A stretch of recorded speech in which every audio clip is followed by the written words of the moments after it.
Welcome back, everybody, to yet another edition of Entertainment Evolved. We are back in the studio after 6 long weeks. It was quite a hiatus, but all sorts of cool things happened. And we are now back right here today. We're talking about something near and dear to my heart. First off, I want to welcome back to the show. He is the superhero homie supreme. He's right here from the Superhero Homies podcast. Welcome back, Ace. Well, thank you for having me back on. This is an episode I've been curious about, especially since you brought it up a few weeks ago. And, I can't wait to get into some of this stuff. Yeah, man, absolutely. And also, this guy right here, when it comes to the Shield, there is no better subject matter expert than this man right here. Welcome back to the show, right here from Suplexes and Microphones, the homie Joe. Thank you so much. So, we're talking about the Shield today. I didn't want to bring an item down from the shelves just because it's been a minute. I'm in the process of moving some stuff around. We got a couple of little additions here, but Joe actually brought a little show and tell himself. Is that right? I did. You know, I never come empty-handed. That's true. We've had trading cards. Trading cards? We've had, I think I gave you a Black Panther figure, a signed comic, some other things. This is going to surprise you guys. Okay. Today, especially coming from me, what I have for each of you to take home for your own pleasure and enjoyment is official Benny sauce. What? Hot sauce. You guys did the Hot Ones challenge, and I was there to host. You know I'm not much for hot sauce, so let me explain what this is about real quick. This is made in Charlotte, North Carolina. Is this going to kill me? Out of Atlanta, Georgia, though. Oh, okay. So, when I did a little side gig during a certain golf tournament that occurs nearby, very nearby from our current location, I met this chef, and his name is Benny. And Benny makes his own sauce.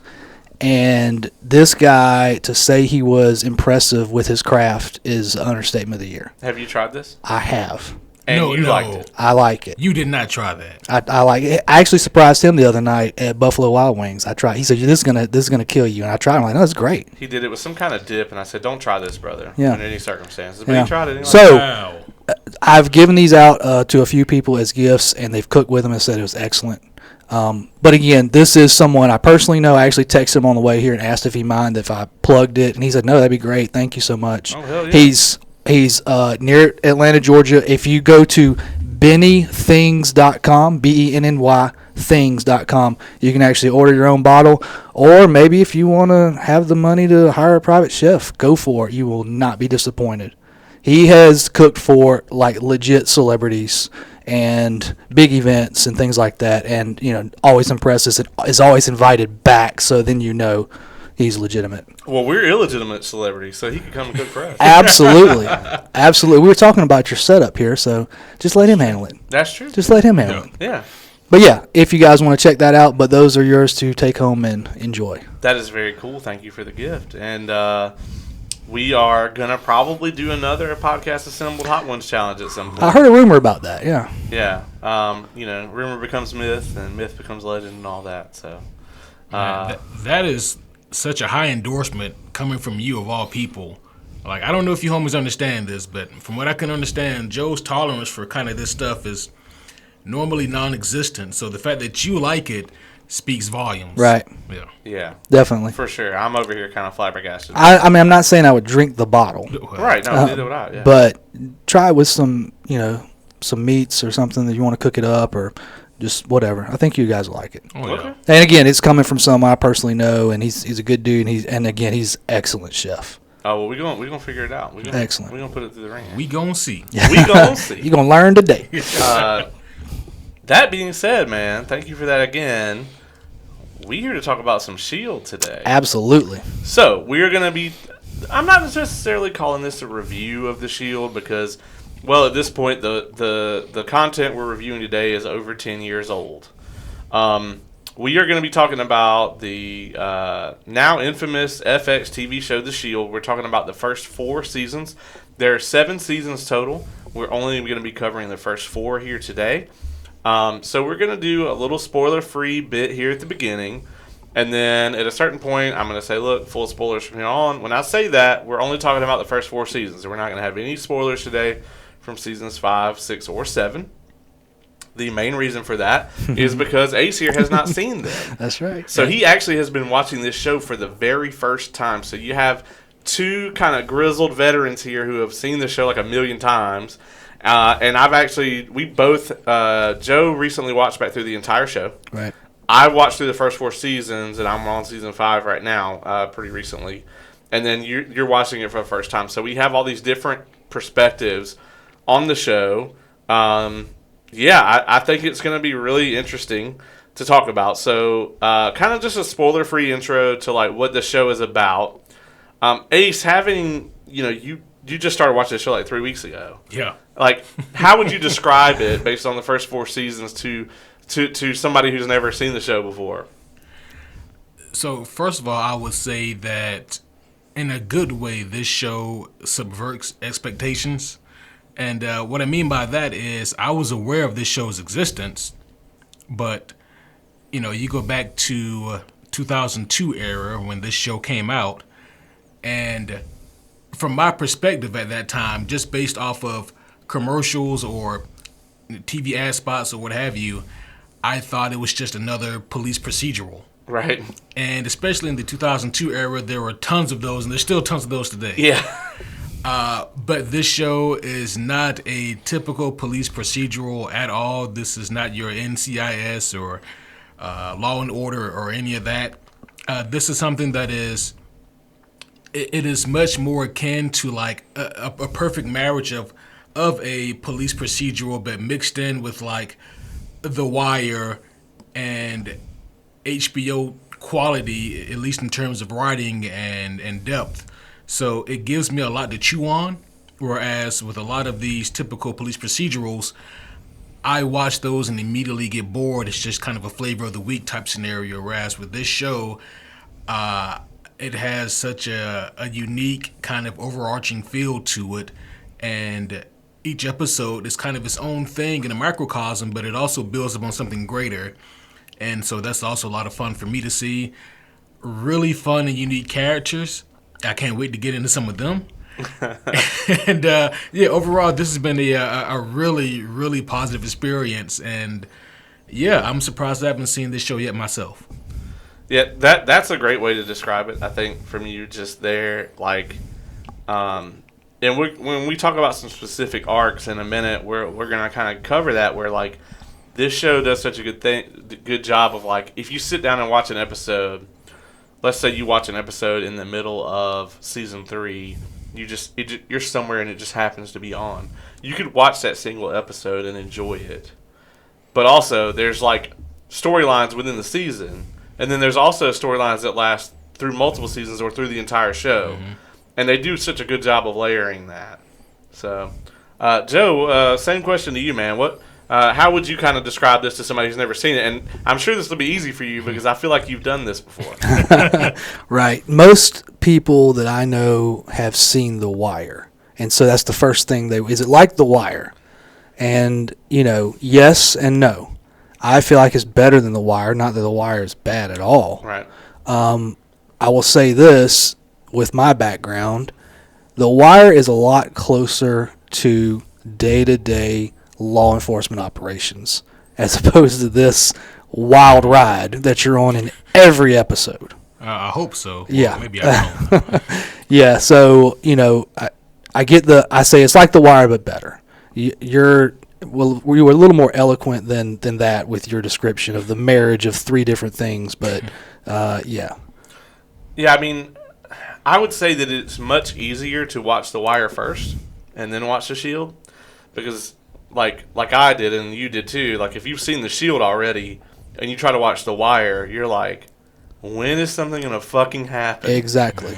Not that I don't like The Wire. I think The Wire is an amazing show. But, like, coming from The Shield, going into The Wire, and you hear people say, oh, this is the best police show ever, you're like, okay. Because, like, really for The Wire, it's probably middle to end of season 2 before it really, really gets going.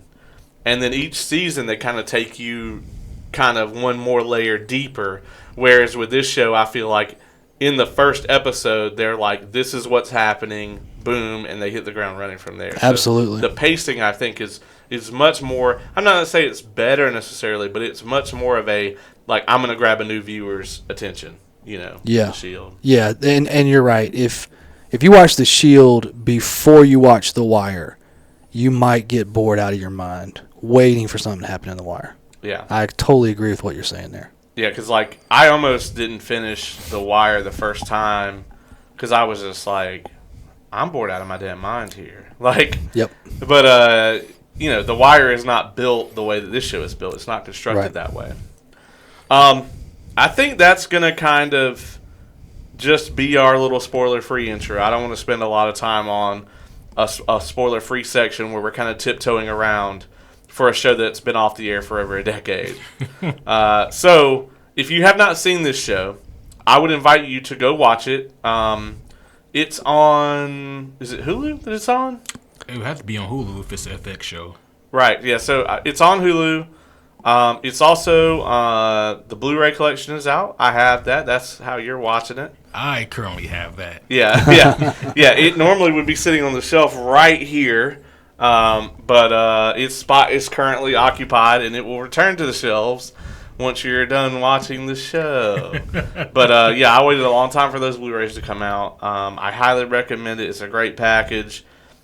This is my first time watching back through the show in widescreen. It originally didn't air that way. It originally aired in the old 4x3 format. You got the bars on the side.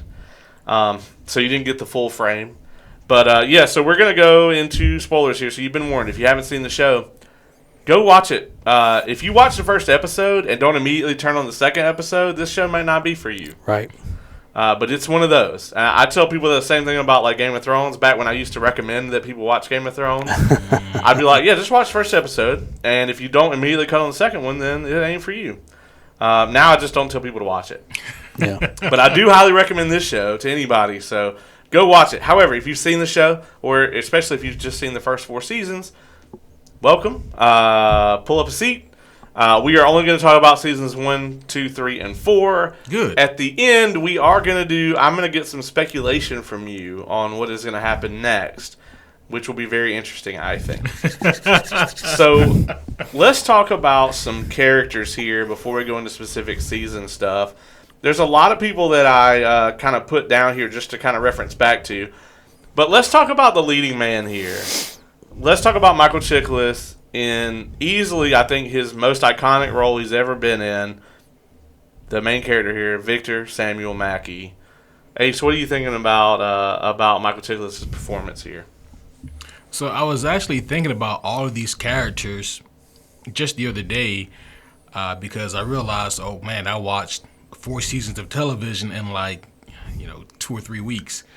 And it was interesting because some characters I really have got to see them grow or I should say change and kind of gradually evolve into different characters than who they were in the beginning. I think the cool thing about Vic is that for me at least, he's essentially the same character in season 4 as he is in season 1. It's just that he's such a complex character from the start that's okay. Right.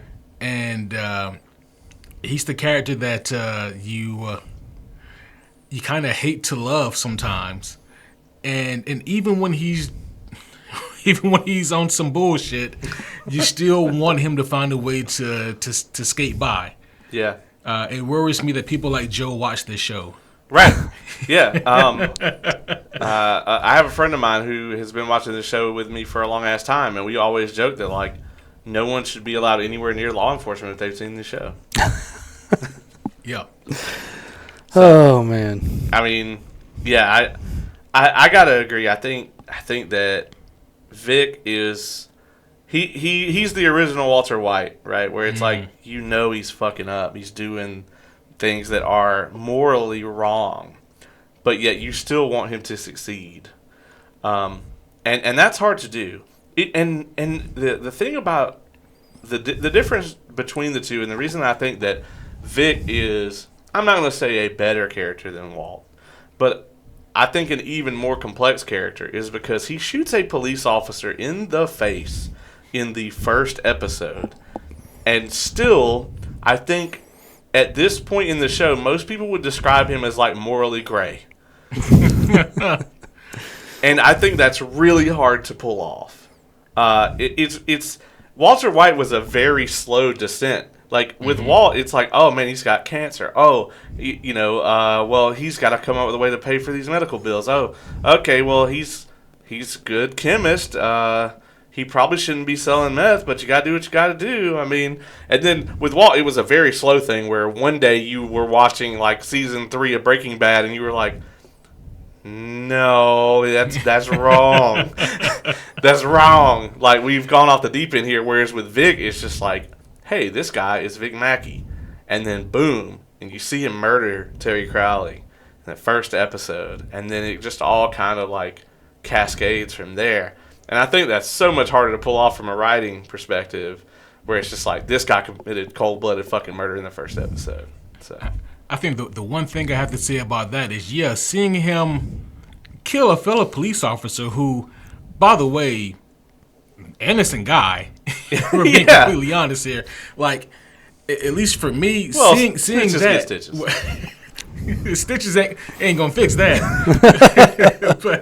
but seeing Vic do that for me, like, he started off for me as morally gray, and then he took a huge dip, and then he worked his way back up to morally gray for me. Yeah. And so, like, it wasn't like he shot somebody in the face who was innocent, and I was like, he still got some good qualities. For me, it was like, I don't know about this guy at all.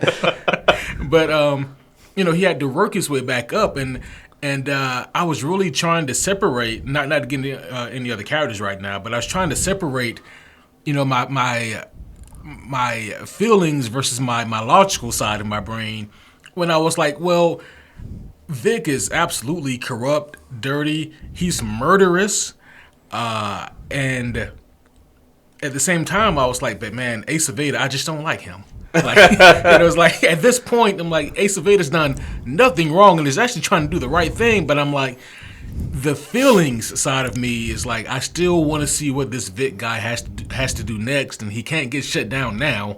So. Yeah, I agree. Like, it is definitely hard to separate those two things. Joe, what you think about Vic Mackey here? So, Aceveda says Mackey is Al Capone with a badge. And do you remember what the response was? Al Capone rose up because he gave people what they wanted. Oh, yeah. There's the dilemma. Yeah. Right? Mm-hmm. Is he cleaning up the streets? Does he not save a baby in like episode 3 or 4 of this first season? You know, I mean, there's tons of good that comes from his work, whether you like it or not. And then the compare and contrast with Aceveda, he just seems sneaky. Am I right? Oh, yeah. I mean, is Vic sneaking around? Yeah, but you know what Vic is. Mm-hmm. Well, and, Vic isn't necessarily ambitious. Like, obviously, he likes a strike team detail. But I think if, like, given the opportunity, if nobody messed with him, he would be fine with doing that for the rest of his career. Yes. He only ever tries to do something else because he wants to get out from under Aceveda's thumb. Right. In Vic's mind, he is the one person who will do what it takes, right? Like, which is very common amongst villains. Yeah. That's the I'll Thanos, bear the burden. That's the Thanos doctrine. It's like, I'm the only one who's willing to bear this burden and do what it takes. And in his mind, that's what he's doing. All these other cops out there that are playing by the rules. In Vic's mind, a lot of the rules are there to protect criminals, and that's what they do. And that's the other thing too. Is like in the first episode, does he shoot a cop in the face? Yeah, but he also saves a little girl from a fucking evil pedophile dentist. And I don't know why dentist makes that so much worse, but it does for whatever reason. He sounds like a Five Nights at Freddy's video game boss or something. But I mean, if Vic had not done what he did, it's very possible that little girl would not have lived. Well, let's talk about the one time Aceveda knows what he has in Vic. Right. He says, "Come in here and interrogate this guy because Claudette ain't getting it done. Right. Yeah. I know what he's capable of, so I'm going to utilize that to do the right thing, to do something good. And it's not the only time that No, Aceveda does absolutely that. not. Aceveda is very quick to use Vic when he needs something. Yes. Well, is Commissioner Gordon going to get a cup of coffee while Batman does the interrogation? You know, like this isn't the legal procedural way to do this, but this is the way that gets results. All right, if y'all going to bring up Batman stuff, I'm leaving, all right? Well, you might as well go ahead and leave. You might as well go. Y'all got a plan? This man only knows, like he only knows how to compare and contrast people to Bruce Wayne. He doesn't really know. That's the character spectrum. All right, well, if I hear it's because he's Vic Mackey, That might get said. oh, boy. There's a possibility here. I heard that a few times recently. They hit me back with that shit during the Flash review though. They were like, "Well, he's Batman." I was like, "Fuck." Yep. Okay. Yeah, there's a rebound coming. I heard it. By the way, if you have or have not seen the new Flash movie, we just recently reviewed it over on Superhero Homies, and you can also get an awesome preview. Well, some awesome coverage and explanation of the road to Flashpoint. You just came out with that episode as well. So Yeah, a lot of fun stuff there about good old Flashpoint. Speaking of which, I bet Vic or some of these other characters probably wish they could use the Speed Force to go back in time to undo some of the bullshit that happens in this show. Oh, for sure. Yeah. Also, you only knew. Also, on that note, just some stuff coming up on this show, well, and on yours. We're going to be reviewing White Sand over on your show, which that's been a thing we've been talking about forever. Yes. It's really going to happen. And then next week, right here in the studio, we are going to go, unfortunately, watch Indiana Jones and the Dial of Destiny, and we are going to review that. So, You know, I don't know if this is a good thing or not, but this is what I'm doing. I'm going back and I'm rewatching all the other Indy movies leading up to the release of Indy 5. It's probably not the best thing to do, but well, I'm going to tell you right now, there's not anything to do, and I'm sorry, listeners and viewers. I love doing this, but there's nothing that would get me to watch Crystal Skull again. So, confession, I've never actually seen it all the way through. Oh, okay. Yeah. Well, you're about to watch 2 shitty Indiana Jones movies. Yeah. So let me ask you, Ace, what's your favorite Indiana Jones movie?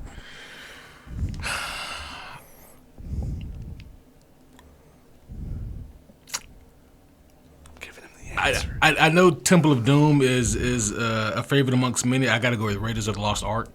Okay, that's acceptable. There's only 2 acceptable answers to that question. What's yours? Yeah, so growing up, it was Temple of Doom, but now I think it's probably Raiders. Oh, see, it's Last Crusade for me, hands down, no okay, exceptions. okay. Yeah. Really? Yeah, but I love Raiders also, but Last Crusade is my favorite. No. Did you know Temple of Doom happens chronologically before Raiders? I was like 3 days ago years old when I found out. I feel like I've heard Did you know that. that? I feel like did I've not. heard that. Yeah, like that. I found that out like last week and was like, "What the What? fuck?" Anyway, we're off on a huge Yeah, tangent. sorry. now. Yeah. We'll let the room simmer with that. All right. Going down the list. So we got Vic Mackey, and we have his right hand man. We have Shane Vendrell. I'm gonna let Joe talk about Shane Vendrell first. Based on the first 4 seasons, how would you describe Shane Vendrell? How do you think Walton Goggins does in the role here? Well, Walton Goggins is good in anything, but Shane Vendrell, as you may have heard, is my favorite character on the show. I thought you were joking at first. I was not. You were not. In the text message, I was not, and sitting here in front of you, I am not. Shane Vendrell is my favorite character. If it wasn't for Shane, the show wouldn't be nearly as fun because they wouldn't have as many problems as they do. But he's just fun to watch. What's the issue, guys? Ace, I'm gonna let you respond to this one before I say some shit that I'm not supposed to say. Okay. So, if you make Vin Mackey look like a super genius and a morally coherent person, then you may need to reevaluate yourself. That's Shane. Shane is he's like the I don't know, man. You know how they say if you were to make a clone and that clone were to make a clone and keep going, that the clones would be just like you but dumber over time, watered down. That's Shane. He's like 12 clones down the line, kind of emulating Vic, but he's just not quite there. And so he does things that he thinks would be something smart that maybe Vic would do, because you can tell there's an admiration there. But at the same time, he does something so dumb, so often, and at first it's little things, right? Well, not little things, but in comparison, little things that I'm like, okay, I can give him that one, and I can overlook that as far as this show goes. Like him leaving the bricks of cocaine in the work truck, and it gets stolen. He went to see a girl. That does not help his case. And she was hold on. a 3. Have you not seen Good Will Hunting? Oh, what about Good Will Hunting? What's the theme at the end? Sorry, I got to see about a girl. I'm giving up on these great dreams. I'm putting this to the side. Yeah, I mean, if Matt Damon had 2 bricks of coke, yeah, then that would not be the move. Yeah, I think like felony possession with intent to distribute is probably a little more serious than. You guys are getting into details. And that girl she was not even cute. Well, that came up. I want to say It did. Lemansky might have even said she's not even hot. But that doesn't matter, guys. Y'all are focused on details. Okay. Here's the thing. I have something I know I have to do. Matt Damon in Good Will Hunting knew I've got to utilize my talents and make something of myself. Shane knew I got to get this cocaine hidden immediately. Both of them chose an alternate route for a young lady. Yeah, but Shane was just way more dumb. And yeah, it is, since you want us to correlate everything to Batman, you know that scene in Batman Forever where, like, Robin takes the Batmobile out and just decides to fight a random glowing street gang. That's what seems to do. Shane, that is Shane throughout the entire show. He's like, I'm just as good as Batman. I'm just as good as Vic. And I'm going to go off and do my own thing. We especially see that later in season 4 where, you know, he's kind of like flown out of the nest or whatever, and you see just how fucking, like, if Shane were to be left to his own devices, just how absolutely off the rails. It took him no time at all to just be basically just about end up in fucking prison. Oh, yeah. Yeah, and I mean, again, not to jump around here, but it literally gets to the point, right, where Vic is looking out for Shane, sure, because they're friends, but let's be honest, it's probably primarily because if Shane fucks up, then they all go down. Yeah, because the only thing Shane's got to trade is them. Yeah. And he has enough shit on all of them. I mean, you know. So, let's talk about... we'll spend a little less time on these because, like, you know, at least in these first 4 seasons, like, Lim, the next guy, Curtis Lemansky, Lim doesn't get a lot of screen time in the first, I think, maybe season and a half. Yeah, it's really like season 3 and 4 where he really starts to... And then for Ronnie, like, up until he gets his face burned off, you really don't even know who he is. Yeah. He's got, like, 4 lines before that moment. So, what do you think about Lim and Ronnie here, Ace? I really like Lim, and I'm glad that there's a character like him on the team, because there needs to be that kind of balance, right? And the anti-Shane. Yeah, the anti-Shane. Somebody who says, hey guys, maybe we shouldn't do this because of X, Y, and Z. and Shane is normally like, shut up. Yeah, and it's hilariously frustrating to watch sometimes. Maybe we shouldn't rob the Armenian mob. Right. The people who cut off feet. Yeah.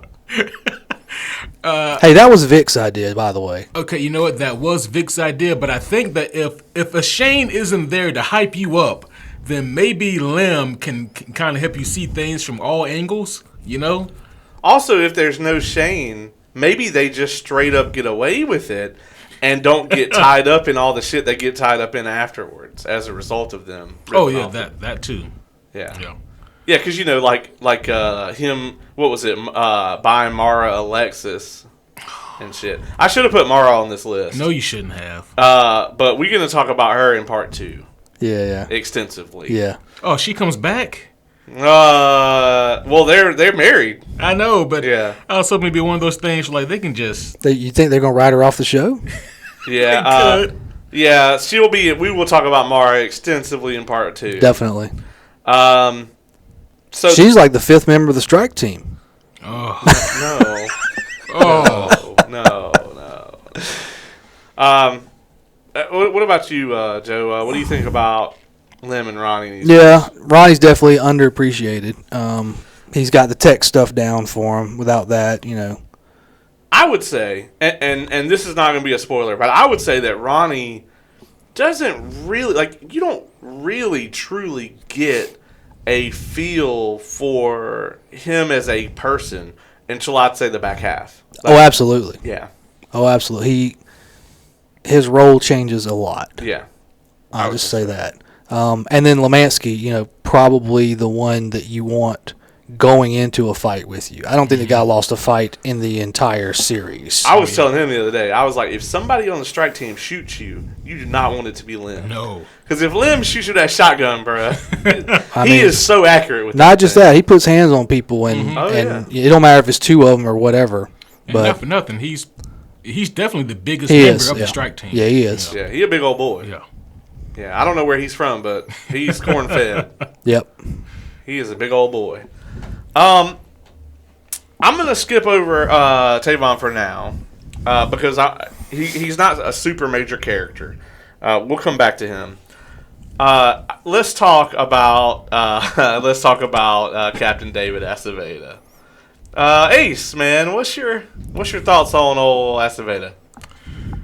So Aceveda, I went from thinking, okay, you know what, he is a straight-laced, hard-nosed captain, but you know what, I get it.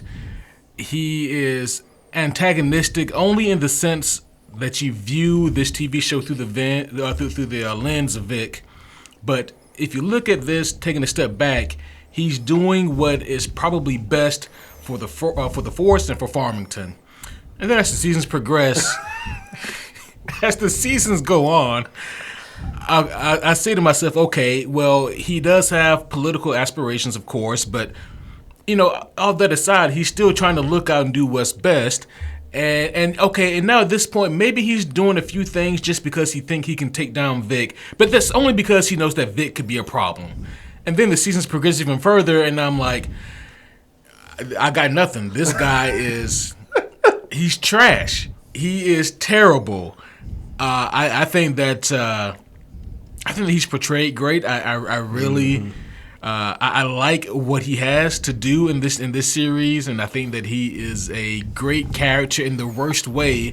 If anything, he's probably like the complete opposite of Shane, in like they're both shitty but on different ends of the spectrum. But yeah, with Aceveda, man, he's a very fun character to see. What are you going to do next to make yourself even more of a weasel? And how are you going to try to cover up for this next thing that you're doing? What was your initial... So I think Benito Martinez does an amazing job playing him. I actually have liked him in just about everything I've seen him in. He's not in a lot of stuff, but... what was your reaction when he... brokered the deal to get Antoine Mitchell out after the cop killings? I think that's when I sent you a text message. And I was like, fuck this guy. Oh, I mean, so what little good faith he had with me riding out the first 3 seasons, it was gone by this point. For various reasons, but that was definitely like the icing on the cake, the final nail in the coffin, because at this point he is doing this purely for selfish reasons, purely for himself, and he hides behind the frail, shallow excuse of, well, this was the DAA's idea. I didn't want to do this. If there's anything I can do to help, blah, blah, blah. And I'm like, I cannot stand you right now. Well, and he cuts Captain Rowling off at the knees so many times. Oh, yeah, all throughout the season. He keeps making her think that he's on her side, and then it's, oh, well, I still want to be in charge in Farmington. He's not doing anything for Farmington anymore at this point. It's purely just for himself. Yeah. Joe, what you think about Aceveda, man? Yeah, he may be the best played character on the show as far as performance because he makes you feel all those things. I think Martinez did an excellent job. The writing for him too is just so good. Yeah, but he's definitely a weasel. I mean, it's a typical politician or wannabe politician. What can I do to garner more votes, to get the upper hand, to get power? So he played that really well. Well, and we find out okay, he's been manipulating his crime stats. He's authorizing things here and there, and it's just he hates Vic because of the moral high ground that he thinks he has. But he and Vic are ultimately the same, and there's no length that he's not willing to go to get whatever he wants. He has Antoine Mitchell kill a guy. Yeah, the guy assaulted him, yes.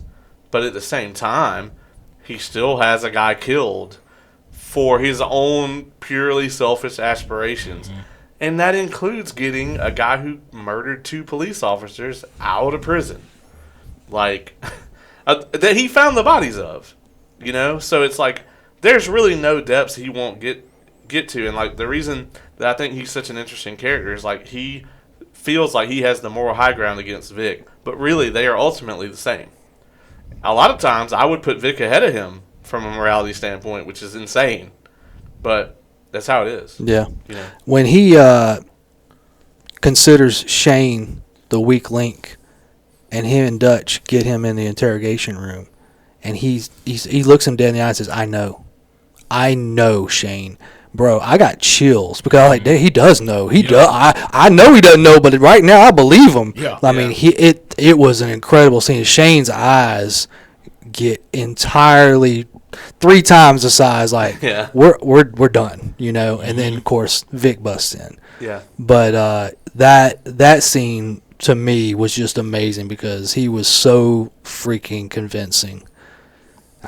He didn't know. He thought he had ideas, but Shane was convinced he knew. I mean, it was just, something about that scene he blew it away. Yeah.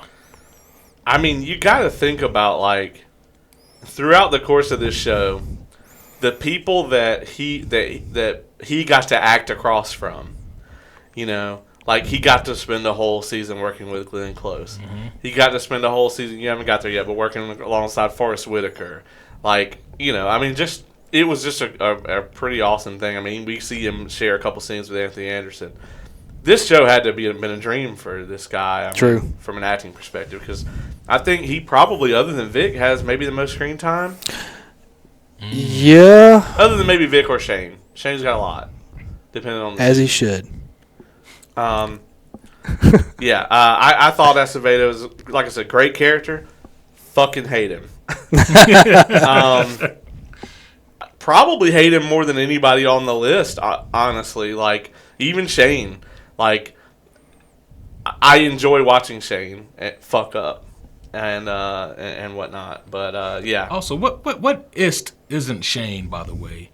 Let's see. We got he's sexist, racist, doesn't like immigrants, xenophobic. Yeah, I mean, it's like they went down the list and said, what else can we add to this guy, just to flavor him up even more. Yeah, I mean, he definitely was practicing to be in a Tarantino film in the show. I'll put it that way. Let's talk about Dutch and Claudette. As you guys both know, Claudette is my favorite character. Absolutely. I mean, I love CCH Pounder in anything that she's in. As you know, I think you too. I was in the camp before they cast Viola Davis of if anybody else plays Amanda Waller, I'm out. I'm done. they fortunately cast like one of the best actresses alive, and so I was like, okay, I'll take this. Yeah. But she voiced Amanda Waller in pretty much all of the DC animated stuff, and I always loved like her for that role. I thought she'd been great at it, but I love her here. I think her and Dutch both have such a great evolution throughout the seasons, even through just these first 4. When we first meet them, you don't ever find out how long they've been partners, but you imagine it hasn't been for long because in season 2 they do the flashback episode, Right? and Dutch has just they've just been partnered together. Yeah. So that's what 6 months before season 1. It said 6 Something months like before, that. Yeah. So they've been partners at the beginning of the show for about 6 months. And they work so well together, not just as an acting duo, but as, as characters in the show. Yeah. Everybody will tell you they're the best detectives there. I always love the back and forth between the two of them, and that we see them both, we see their characters both evolve so much. When we first meet Dutch, he's got this kind of arrogant, I'm going to be the great serial killer hunter, blah, blah, blah. And then, over time, you kind of see where, okay, he does come in contact with a serial killer.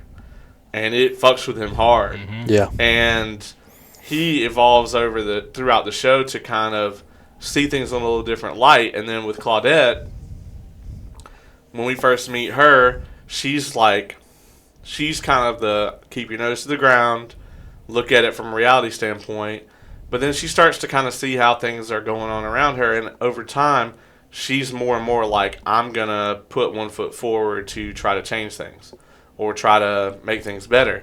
And we see her get on that soapbox, and we see her kind of, the consequences of her being probably the most morally good character on the show, where it's like, you would think that this being a police station, that a character who is kind of the lawful good sort of, white knight type character, that they would do very well. But as we see, she's not about the politics and jumping through the hoops and all that stuff. She's just trying to get the job done. And there's not a lot of upward momentum, not a lot of cards to be played for a character like that. Yeah. Yeah. As far as Claudette goes, yeah, this is a character that I really enjoyed also from the beginning. Like you said, CCH Pounder. I mean, she kills it. I knew she would, though. I really like to see her. It was really fun for me to see her grow and be stretched as a character. Just because you're right, she is kind of tested with her own moral limitations, and how she. There's a point where she decides to do something that kind of spits in the face of the higher ups, and they don't like that, and she's punished for it. But she sticks to her guns because, for her morals are more important than, what the letter of the law might state. And because of that, she's kind of punished for it. But she sticks to her guns despite that. She tries to help Julian out to a degree, and Lord knows he needs all the help he can get sometimes.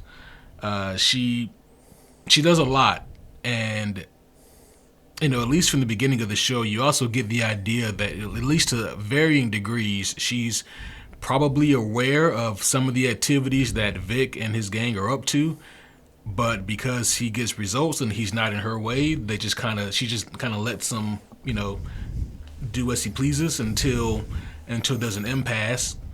But I really enjoyed her character, and I'm curious to see where she goes because, as far as where I'm at, she recently got screwed out of the position of captain, and it doesn't seem like they're going to revisit that well, but, we'll see.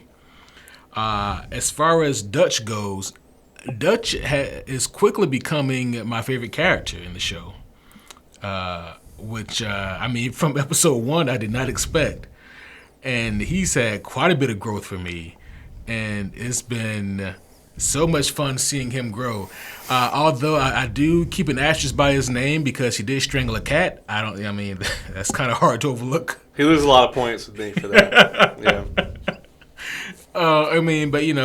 It was, it was because he was trying to connect. He was trying to figure that stuff out. He was trying to work through some things. You know, it was for research purposes, essentially. Lesser animal, like a ferret or a dog, or Look, I love my cats too, but I'm child. Just pointing that out. I mean, It wasn't like he just said, "I'm going to go kill a cat." For the right? hell of it. Yeah, Right. Of course. So I mean, yeah, he did do that just so he can understand Psychopath Coulson even more. I always forget if it's if he does it after the first one or if it's after Coulson, but it is, yeah. Mm-hmm. Yes, it's after Coulson. It's after he has that crazy chilling like interrogation with him. Right. Yeah, where they're both trying to figure out what drives evil Coulson to what it does. Dark Coulson. It's crazy, right? Not to get off topic here, but that was season 3. Yeah. And if the show came out in 2002, you could argue that season 3 was what, 2005, 2006, probably. I want to say that season 3 was 2006 because writer's strike. That makes sense. Yeah. Yeah, so it's like that happened just 2 years before we see him in Iron Man. Yeah. Where he's completely different. But yeah, that was just interesting for me. But anyways, no, I think that Dutch is fantastic because he's grown a set of balls as the show has gone on. He's been tested time and time again. When the first psychopath calls him out on his bullshit and just psychoanalyzes Dutch, and Dutch keeps a straight face, and he's able to close the case on this guy. That was fantastic, but it got to him. But we see how that affected him. I mean, he's willing now to stand up to Vic, who's kind of been able to push Dutch around whenever he's wanted to. The fight with Billings, yeah. The fight with Billings, the best, worst fight I've seen since like Jerry from Rick and Morty fought somebody. It was himself, wasn't it? Yeah, wasn't it? Was like a clone of himself, yeah. It was great. And I mean, that to dating Corrine, and I mean, the man is on a renaissance right now. So I'm curious to see where he goes next. Yeah. What you think about Dutch and Claudette? Yeah, definitely a dynamic duo. I feel like Dutch is probably the most underappreciated. Generally, I think Jay Carnes as an actor is underappreciated. Yeah, generally, everyone gives Claudette pretty much rave reviews. They forget about Dutch sometimes, I think, but yeah, definitely two of the best characters, and you're going to continue to have interesting feelings about both of them as the last few seasons go on too. For sure. I think they have the best relationship on the show. Absolutely. That respect is there. Yeah. Yeah, it's super well earned. Like, it's not to say they've never had a spat. No. Because they definitely have. They do. But, like, their closeness is just so, like, it's really heartfelt, to be honest. Yeah. Yep. Okay, you have to refresh my memory. You have not got to the kill clock yet, right? No. Okay. I don't remember so I can't talk about that yet. There's a moment where he kind of like defends her, and it's very good. But yeah, I fucked up and started watching season 5, so I had to make sure where that was on your mind, and you would remember the kill clock for sure. So let's talk about another kind of dynamic duo we have on the show. Let's talk about Danny and Julian. What's your thoughts on the two of them, Joe? So the trainee and trainer is always a very interesting pair to watch. Yeah. I mean, on any cop show, Training Day, I mean, you got things like that. It's very interesting because one of them knows way more than the other one. And Training Day is the reason the show exists. So. Oh, really? Yeah. Yeah, the Sean Ryan. I'm surprised you don't know this. Sean Ryan that created this show. He watched Training Day, and he was like, I want like 200 hours of this. Wow. And here we are. Well, and Training Day is one of my favorite movies. It's a great movie. It's excellent. Yeah. But yeah, it's because, again, the veteran always knows more. And how much are they going to impart to this trainee? How much are they going to, hold back? How much are they going to discipline this person? What's that relationship? That's always interesting to watch. And this one, I mean, I don't know. Danny kind of got on my nerves a little bit sometimes, but Julian is definitely one of the more interesting kind of like subplot arcs that goes throughout. But yeah, I definitely like watching them. But it's a pair that is definitely a sub. Vic and these guys are definitely higher up on my priority list, and Aceveda, people like that, that command your attention a little more than these two. Well, it would be interesting too, like you said, like in a police procedural, Danny and Julian would have their own arcs, and they would just kind of run into the other characters at the station. Yeah. But that's not even remotely what happens here. All of these characters have these very intricate relationships with everyone we've talked about here on this list. Claudette and I think Vic are both very big influences on Julian, trying to pull him in either direction. Mm-hmm. Whereas I think Danny is also another influence and maybe trying to keep him in the middle. She's trying to maybe kind of keep his nose out of all that kind of stuff. Right. Which is funny for Danny because of all the bullshit that she gets herself involved in. It's like, I think that out of all the unis, I think Danny is like the best one. She's probably the best cop in the station. Probably. But also she's not infallible. Like, she makes very stupid decisions sometimes. Yeah. Like sleeping with Vic Mackey. And she's definitely a career cop, though. You know what I mean? She's not testing the water or, this will be cool, let me try it. Mm-hmm. She's career cop. There is a the one thing I like about all these characters, maybe the exception being Vic, or maybe Shane. No, not Shane. All these characters exist in the world somewhere. You could find a Danny Sofer, you could find a Julian, you could find a Claudette. It's true. None of them are unbelievable as a character. Like, this person doesn't exist. Right. Ace, what's your thoughts on Danny and Julian? I mean, this just goes to show just how good the writing is for these characters. Again, two more great characters who have changed so much from when we first see them to here we are at the end of season 4. As much as I do really enjoy both of these characters, this is kind of like where my slight gripes come in just a little bit. One being that at the end of season 4, we see Danny gets shot, and I couldn't help but feel like, okay, just pulling back the curtain, she got shot just because they needed something to happen with her. It's kind of what it seems like. And, we know that in Hollywood, if you get clipped in the shoulder, you'll be fine. Yeah.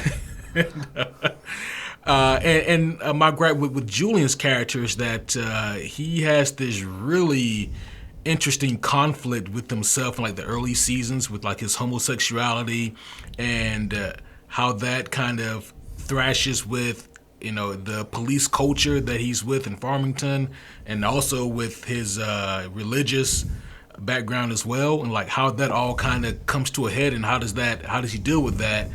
And then I'm like, did we really just do conversion therapy with him, and now he's good? And so I keep waiting for the other shoe to drop on that, and maybe it will, but it seems like it's kind of been in the background, as well as like his family is also kind of taking the back seat for season 4, but they got other things to do. But as far as those characters go, I wouldn't have those gripes if they weren't interesting, right? And so I think that they're both really intriguing. Julian is constantly trying to find his place and figure out what he wants to do and how he wants to be, whereas with Danny, like you guys said, she's trying her best to kind of toe the company line, no matter what that line is, and you can see and kind of respect both angles. Yeah. You kind of touched on something here that I definitely want to talk about next, and I'm going to skip over Rawling and Antoine Mitchell. We'll talk about them in season 4. And we'll talk about Tavon when we get to Tavon as well. Because everybody that we just talked about is in every season, right? Like they are main characters throughout the entirety of the show. And yeah, I will say that, like, while I love Danny and Julian, it's very clear that the writers write their arc last. You know, like they definitely write the strike team stuff. They definitely write the Aceveda stuff, that, you know, Dutch and Claudette. And then they're like, oh, and Danny and Julian will be doing this. And it's not that it's bad. It's just that it doesn't have as smooth of a transition between seasons, or really when you look at the whole show. Like, once again, I don't consider this a spoiler. I think Danny has a nice clean arc if you go season 1 to 7. I think Julian, and correct me if I'm wrong, Joe, I think he just kind of ends up twisting the wind. Yeah. Like, out of all these characters, he's the only one who I wouldn't say has a good ending. Yeah. Like, he's just kind of, it's just like, well, there he is. Even in real life. Oh, yeah. Well, in real life, he had a terrible ending because the actor, Michael J., really killed his wife in real life and is in prison at this exact moment. So. Yeah, that was crazy. Yeah. Yeah. Yeah. But you're right. If there's one that needed an extra episode or something, it's him. It's definitely him. Now, I want to talk about this before we get into like specific season stuff. This show doesn't get made today, right? Like, some of the, like, sexual overtones, and I mean that in a couple ways. Like, you know, like in early season 1, they have Julian getting a blowjob not off camera. They don't like show the nudity, but it's like, this is on regular cable. Mm-hmm. Right. They push the line in terms of violence and sexuality, and then also like the bigotry that's kind of displayed in the show, whether it's accurate or not. Like, you know, like the police brutality stuff. That was not something that was like now where it's like front and center, you know, where there's been all these like very public incidents over the last decade. It was still kind of a hush-hush kind of thing. I mean, people knew about it, but like it wasn't like front and center like this. Cell phones with cameras didn't exist. That's true. Yeah. That's true. I mean, you could take a picture of that and send it to me, and it'd be 2 megapixels. Yeah. But not now when you got HD video cameras on everybody's great hand. audio. We're recording on a phone right now because it's the best. Right. That's why. Yeah. I mean, because it was the police, the good guys, versus the criminals, the bad guys, and that's how it was. That's the narrative, and that's how the show shows it too, in a lot of ways. And you know, it's very much a situation where, like, this show to me has only become more relevant in the social space because of all of that, right? Like, over time. Now, where it is not as where it's a little bit less relevant, or rather showing its age, is kind of with like all the like sexual stuff. Like there's a lot of F-bombs dropped in the show. The kind of the way that like gay characters are portrayed in the show is very like early 90s kind of thing.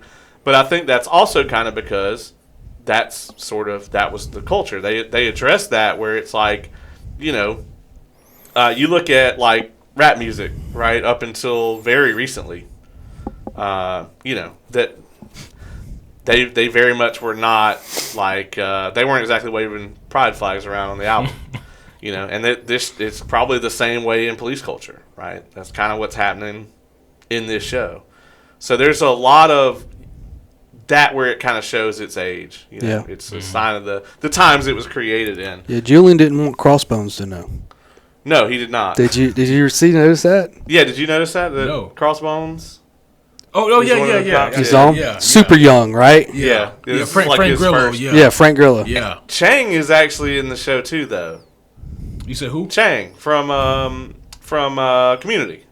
Oh, is he? Yeah, he's like the photographer that comes in, I think, in like season 2 or 3. He has a very minor part.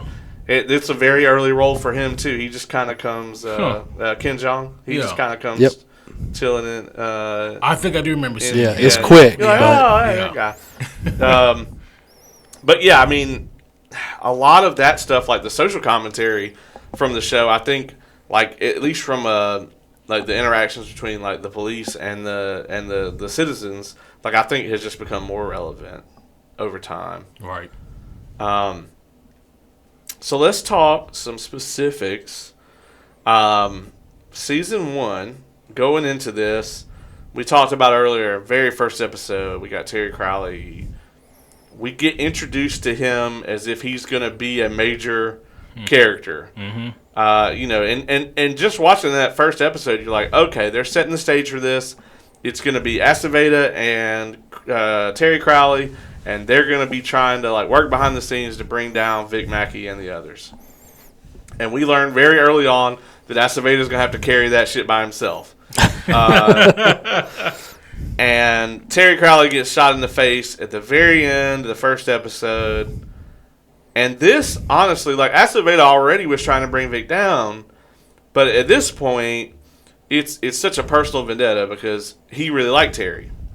And I think in his mind, he wants Terry to be Vic. Like, he wants Terry to lead the strike team once they get rid of Vic.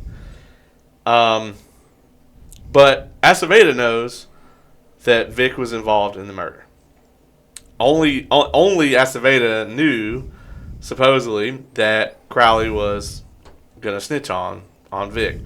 So he can't go public with that information because it wasn't public, right? Like, it's all got to be hush-hush. And even they even tell him, like, if it comes out you were investigating your own cops off the books, you're done in this department. Right. So that's kind of our first instance of seeing Aceveda. You know, he doesn't take the morally sound option. He takes the my career option. And that kind of ties into the other bullet point I have here, where we got Aceveda and he's trying to track down, like, he's trying to see, okay, the strike team's doing this. The strike team's doing this. With the cocaine and the stolen navigator from Shane that we talked about earlier, and that whole arc. Ace, what did you think about kind of the early kind of Aceveda versus Mackey stuff? Yeah, so with a lot of the early stuff, I was still trying to get a feel out for these characters and kind of more their motivations, and the show does a great job with its pacing in terms of making that known fairly quickly. Vic Mackey wants to work the way that he wants to work, which is, you know, kind of his motivation, it seems, for most of the season. And Aceveda wants brownie points. You know, he wants a clean department. He wants to look good, you know, when he gets his inevitable promotion, you know. I do sometimes still go back to the Terry Crowley thing, and I think to myself, at least at this point, is that the worst thing that Vic has done? And I don't think the answer is no. I mean, like, just from because it was episode 1, and not to stay on this for too long, but I do wonder sometimes because I'm not saying that they reeled him in, but it's like killing an innocent cop in episode 1. How much further down do you want him to go from there? And so I feel like they did a really good job of kind of giving him more redeemable qualities as the show goes on, and then pairing that with reasonably shitty things for a man like Vic to do, rather than continuously murdering, you know, more or less innocent people who are being manipulated by weasels like Aceveda. Yeah, I agree with that. Because like if you contrast it, right? Like, technically, they murder Armadillo in season 2, but you definitely don't feel the same way about it because we wanted him to die. Yeah. And that's one of the things I really love about this show is it challenges you to look at your morality and say, okay, so this is murder and this is murder. And why do you feel differently about the two? Like, what is it about these two things that makes you feel differently? And like, from that standpoint, it's like, well, Armadillo deserved it. He's a bad guy. You know, and like in Vic's mind, like Terry Crowley was a bad guy. Like, he was trying to rat out another cop, which to Vic is like that's the ultimate sin. You know, but yeah, I guess he can't just shoot everybody that tries to come after him. What about you, Joe? What do you feel about this little arc here in season 1 as we get started? About Crawley? Well, really the kind of the Aceveda versus Vic, including Terry Crowley, but he's only there for one episode, right? So yeah, I mean, I kind of talked earlier about some of the interrogation of Shane, which I really liked, and yeah, you know, he's hot and heavy on their trail with the stolen navigator that Dina had her hands on. Like, he's there before them because Julian calls it in, even though Danny's trying to tell him not to. I mean, he's so close. And then we're only a couple episodes in, so you're like, oh, these guys, this show ain't going to last very long because they're about to get caught. Yeah. And Vic actually had the brick of cocaine, like, tucked under his Oh, jacket. yeah. When he walked out of the guy that was overdosed. Yeah. That was And you know what? He even looked him dead in the eyes and said, you want to do a cavity search? Yeah. As he's walking out. right. And Acevedo's like, fuck, well, if he's saying that, I'm not going to turn up anything. He just bluffed him. I mean, He did. Yeah. That was the ultimate poker play. Yeah. Because that could have just went south so quick, so bad. Yeah. What if he just bumped him and felt yeah. bad? You know, it's just. Yeah. I mean, like if it were me, I would have been done for because I would have been walking like a penguin, trying. Right. Yeah, you're standing 3 feet from this man with the evidence basically in With your a kilo jeans. Yeah. Right. cocaine in your team, enough to put you and your team away. You know. But yeah, it's definitely right out the gate. These two are gonna just battle. Oh yeah. Yeah, agreed. Yeah, I think that's certainly a great setup for the show, and also seeing how everybody else reacts to it. We talked about, which by the way, those scenes between Dina and Acevedo are amazing. Yeah, they are. Just from an acting standpoint. Yeah. But we talked a little bit earlier, kind of about the way Acevedo is going to go about stuff, and we get this early kind of showdown, and we see how all the other characters react to it, right? Like, we see Claudette's like, at this point in the show, she's like, well, he's, I'm not sticking my nose in another cop's business. That's not my business. He's effective. Right. And, she kind of tries to give Acevedo some advice, like, all right, well, he must look like a big fish to you, but cut bait. You go after him. You're just going to, I think she actually ends up telling, or she tells Dutch, like, you get between them, you're just going to end up with a hose full of piss running anyway. Because he brought Dutch into that interrogation. Yeah. Right. And that's him, Dutch kind of really getting on Vic's shit list. Yeah. Yeah. Which he does a lot. Well, and then Dutch, rightfully so, goes and says, don't ever call me into interrogation without me knowing what's going on. Yeah. Right. That was a power play. Oh, We've got a numbers game happening in that scene. I mean, but if it's me and somebody drags me in my real life to help with something, no, I need some details before I walk in that room. Right. So he was using Dutch as a pawn just to make it look like a stronger, front. Right. Well, and he doesn't want to tip his hat to Dutch that he thinks they killed him either. Right. Like, I think going into that interrogation, correct me if I'm wrong, guys, but you kind of get the impression that Dutch just thinks that, like, it didn't go down the way they say it went down. Like, maybe they got sloppy. You know? Yeah. Yeah, because during that interrogation, as Acevedo's getting kind of more heated, you see Dutch kind of be like, what? Yeah. Yeah, what are we talking about here? Yeah, definitely. Like, there's more to this. Yeah. So we got that arc. We got Julian's kind of first arc here where, and this ties right in. Julian's the one that saw them grab the coke. He's trying to do the right thing. He goes to Acevedo. Well, about the same time, we realize that Julian is gay. And he's kind of, I think the guy was like a petty thief or whatever. He's got this relationship with this guy who's kind of, I think he's on probation or something like that. Small time criminal. And Second strike when we meet him, I think. Yeah, and so we see that relationship kind of develop, and we also find out that he's very religious, and so there's this big conflict between those two things for him, and he's trying to do what he thinks is like morally right, and as it turns out, Vic gets wind of that.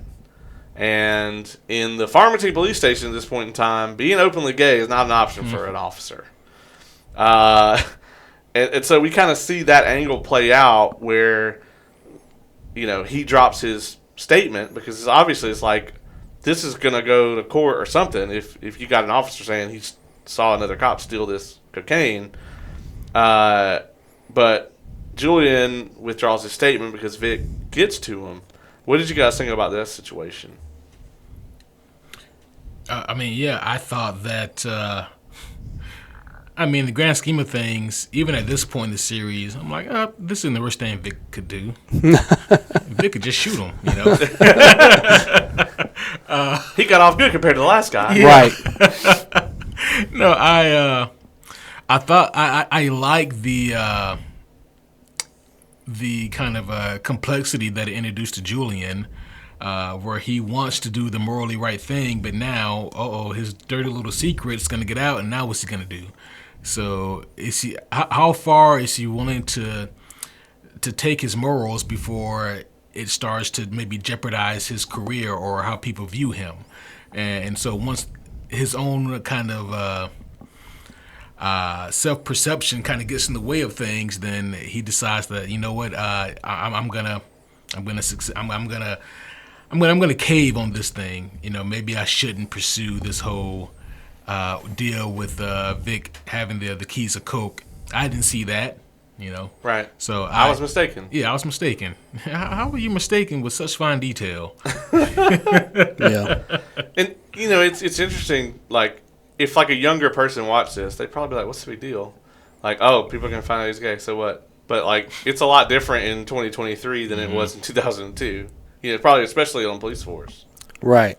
Yeah, and you know, it's almost like you and I were talking about Suits, right? The main guy, Harvey's like, find something we can use. Almost every episode I've seen, Yeah. right? And that's what Vic did. He found something he could use to get them out of the situation. But then, at the same time, what's Julian's line that he says more than anything in all the seasons we've seen? I'm not gay, right? And what's Vic say? Julian, you need to be yourself. Like, he's actually, you know, relating to this man and telling him, just, you know, you don't have to fake it for me. I understand. I'm fine with it.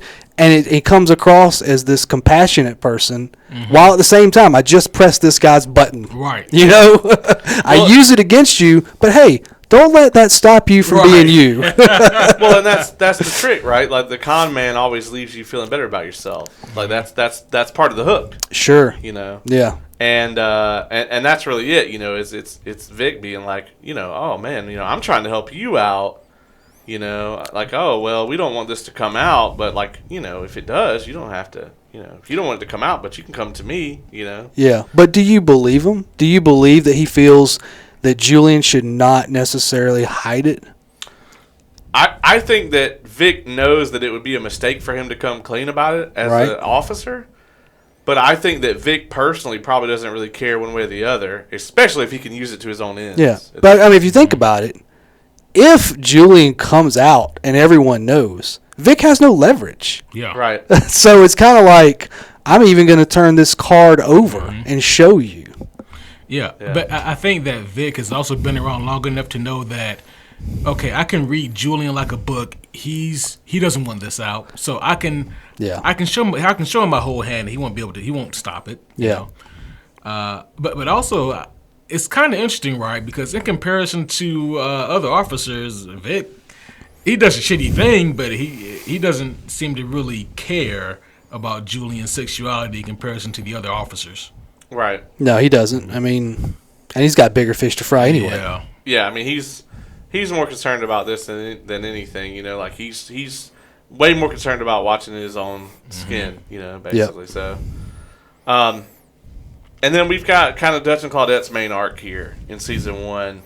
Kind of around, I think, episode 3 or 4, they find like the first body that's kind of that Dutch is like, oh well, they turn the body face down. That means that this guy, you know, is this, and this, and he starts like psychoanalyzing the guy. And Claudette is like, you don't have evidence for any of this. You're just, you know, you've been watching too much Cold Case or CSI or whatever the fuck was on at the time, you know, and it's just like, you could tell that Dutch is trying to turn every case into, oh, well, this is a serial killer, or, you know, or, you know, a grand robbery of some kind, you know, a crime spree.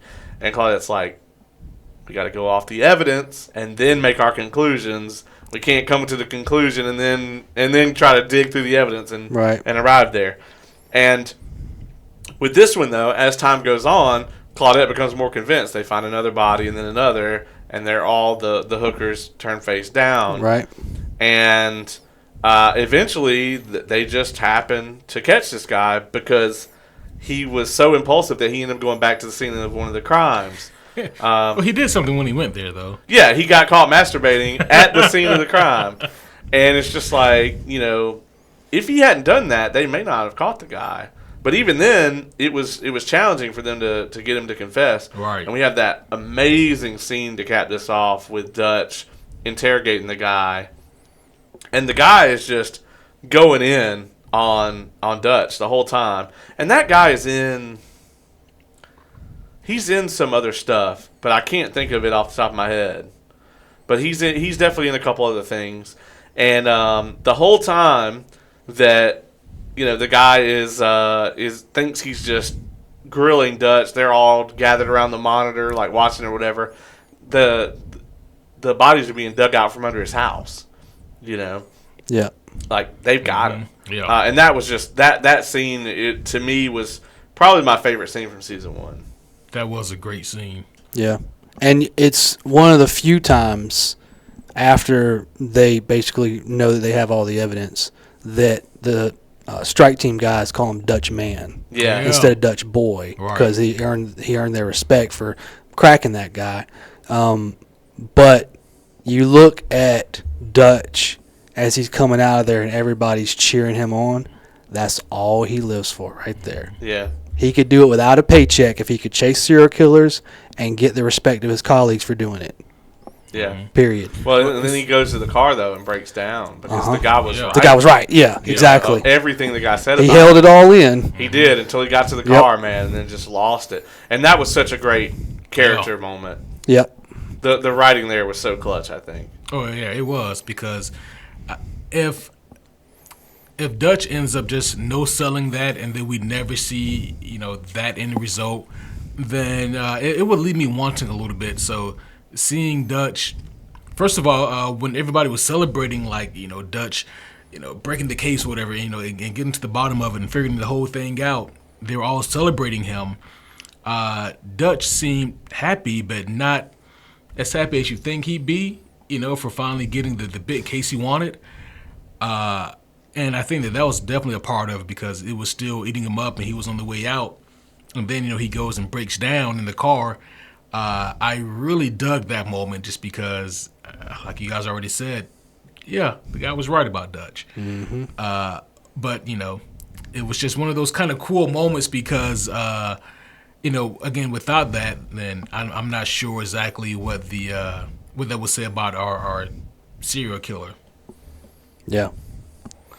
Yeah, I agree with that entirely. Does anybody have anything else in season 1 they want to discuss? We do meet Connie here, which is Vic's like kind of hooker, CI. Mm-hmm. And she's a recurring character. Yep. We see a lot from her. So Vic, and I'm just gonna. This isn't anything, but Vic never. He doesn't say that that's not his baby when asked about it. Is it so I don't think it is. They never really hint at that. Yeah, no, they don't. I'm just throwing out fun theories out there, just theory crafting, because Kareem just comes out and asks him, "Is this your baby?" And instead of saying no, Vic pauses and then he tells the story of Connie and how he met her and why he's helping her out. Well, I think that story indicated that wasn't, because that was how he met her. Yeah. So I think that story tells the tale. I don't think that's Vic. And he's always truthful, so. Mm-hmm. Oh yeah, of course, right. I never got the impression that was Vic's kid. It looks like Vic. All babies look like Vic now. It was white and bald. It looks just like Vic. Yeah. And he does check up on the kid, but also again because he had that that kind of kinship with Connie. But again, it's just a fun theory that I wanted to throw out there. Yeah, I wondered the same. Yeah. And her whole arc plays out over the first 3 seasons or the first 2 seasons. I can't remember. Oh man, I think it's just 2, isn't it? Or maybe I don't know. No. So doesn't Julian have a different partner at the beginning of season 3? Because Danny got let go, right? Mm-hmm. Okay, yeah. Okay, so it's season 3 then. right? When all that goes down. Season 3 is probably the one that I'm like the least sure about. Okay. Yeah, I wish I'd been able to watch everything one more time. I'm Yeah. into season Well, you one just watched again. it. I did, but like I was telling you the other day, whenever you watch something, That close binged it, together, yeah. I'm like, what happened in runs season? together. Right. Yeah. It's just one long season. Right. Yeah. So into season 1, we get the reveal that Vic got out of the whole deal with what's the assistant chief Gilroy. So the whole Gilroy God. thing that was craziness. Yeah. Where they had the riots and like all the crime and everything, and as it turns out, it ends up that this was all a ploy from Gilroy to drop the real estate value in certain areas. They were going to buy up all the property, and then they were going to reallocate the police units to come in and clean it up. And property value skyrockets. It's actually kind of brilliant if you're in a position like he was to pull it off. Gentrification with extra steps. Right, yeah. Yeah, with profit. Yeah. Extra profits. Yeah. I feel like another show copied that later, too. I can't remember which. But I know I've seen that plot more than once. I've seen a couple arcs from this show ripped off. Yeah. But also, the thing is, like, Walking Dead, what's the show with the bikers? Sons of Anarchy. Sons of Anarchy and Breaking Bad all have writers from this show. Oh. And you can kind of see that in their DNA. So Another fun side note here, Gilroy. I really like the actor who plays the role, but I'm like, man, Gary Busey would have just Gary Busey would have killed this. Isn't Gary Busey in the show later? I don't think so. Oh, I have to look at that. As what? I feel like he's like one of those like cops from like another part of the city or something in one of the. Maybe I'm just imagining that. Maybe I'm fan fictioning that. It'd be great. That's all I'm saying. Yeah. So that I'm not mad at that. All right. So picking right back up, so season 2 into season 1, we get this whole arc. They resolved the Gilroy thing, which was a really cool ending, I thought. But then Vic comes home and he finds out that the job has now cost him his family. They are gone. And so going into season 2, that's like a major arc. Is like Vic's trying to not only do the job, but he's also trying to run down, figure out where his family's at. What did you think about the end of season 1, Ace, when you watched it recently? Yeah, so I thought that it did its job and it made me want to see more. And yeah, I don't know. I guess I liked the way that it wrapped up, right? But it didn't. It wrapped up properly, but it also didn't seem so finished that there couldn't be anything else. You know what I mean? So it was a very appropriate ending, I thought, for season 1. So I kind of dug it from that angle, but also there were enough loose threads where I was like, okay, I gotta go ahead and see what happens next. And like comparing and contrasting there, like in season 1, you're like, okay, well clearly Vic's the damn villain. He's also the protagonist. Yeah. But like Gilroy is really, I think, the season villain, if there's a season villain. Mm-hmm. And we don't really get introduced to that until way later. Whereas in season 2, they start us off with Armadillo burning 2 people to death. Right off the rip. I could be getting my stuff mixed up, but Gilroy, he's the assistant chief. Yeah, but he ends up being the big bad threat at the end of season 1. Yeah, he's the one that's like doing the real estate, buying up the property. land scheme and all that. See, I watched these all so close together. I couldn't remember that was season 1 or 2, but okay. Yeah, the land scheme thing, that's the very end of season 1. That's what I thought. So then we go right into season 2. That's where they introduce Armadillo right off the rip. It's like, this is going to be your big bad now. Yeah. Good old Armadillo. Two-Face. You're right. Yeah. No,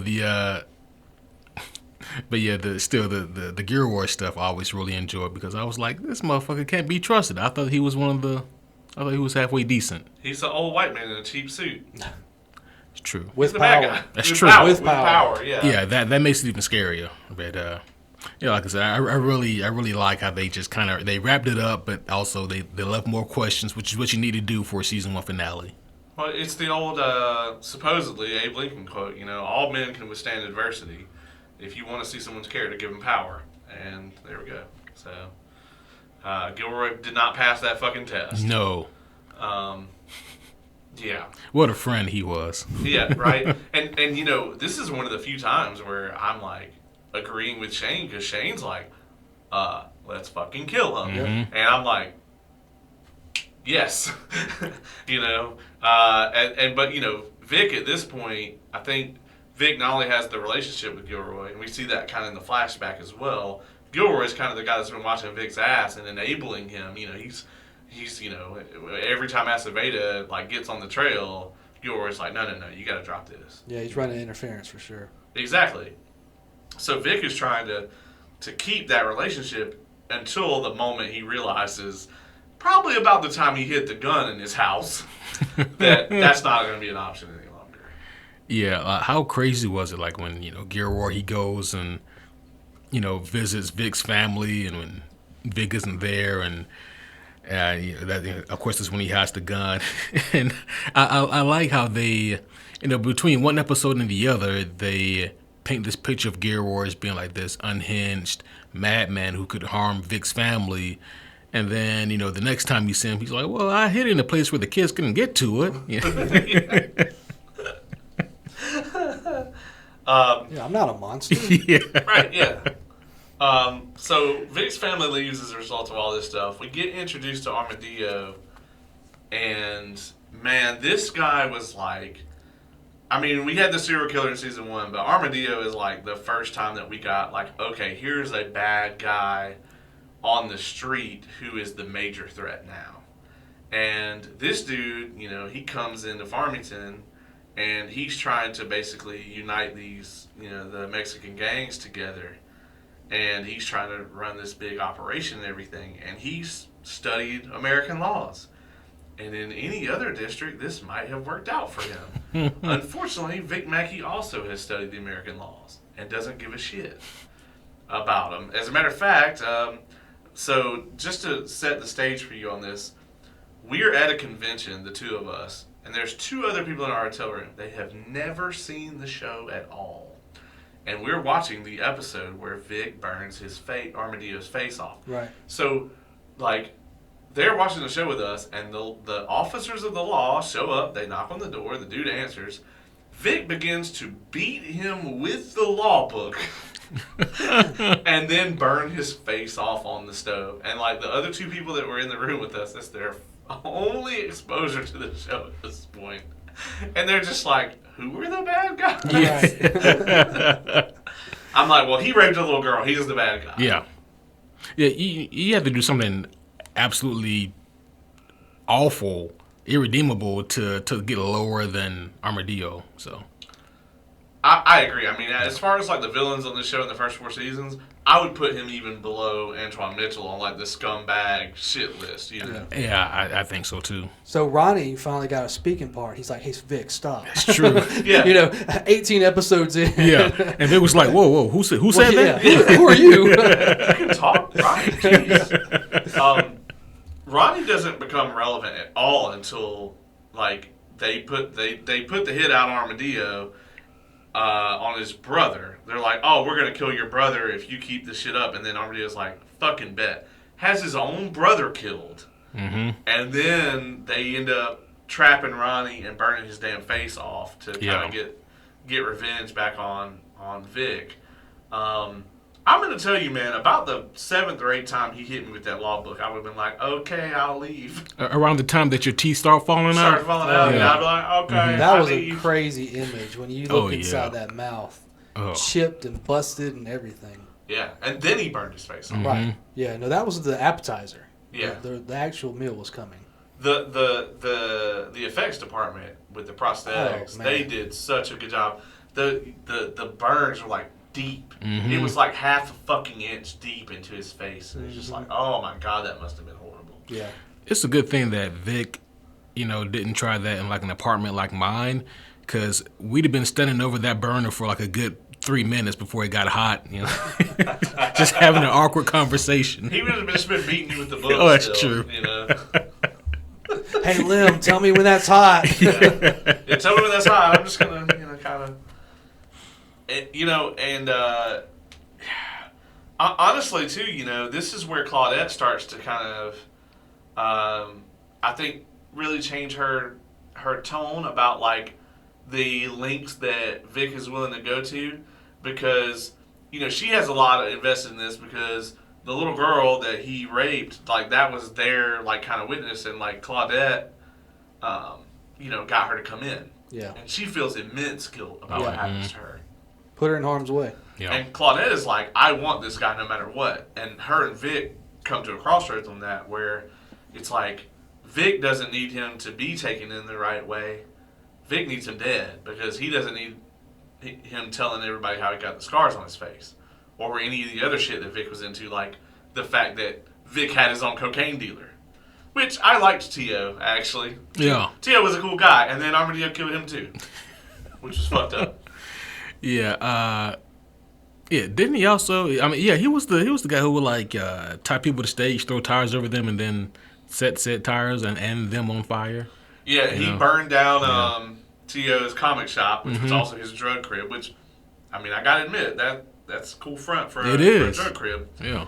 And then they took the dead pig and stuck the strike team card to it. Yeah. Which was a nice touch. Yeah. But Armadillo, like, he clearly had no idea what he was getting himself into here. Yeah, no, he probably should have did a little bit more research on specifically what kind of police officers he'd be dealing with, before coming directly into Farmington. And, he towards the end, he's like, the only way I'm going to stay alive is if I get taken into custody. And that does not work out for him either.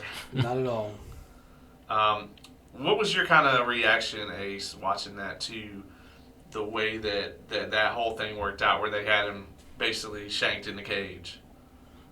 Yeah, so that shit was wild. I was like, really, right here? I was like, holy shit. I thought that shit was kind of crazy for me, because I knew that he had to go, right? Like, he can't stay alive. He can't just go to jail, or prison. Like, he can't be processed by the fullest extent of the law.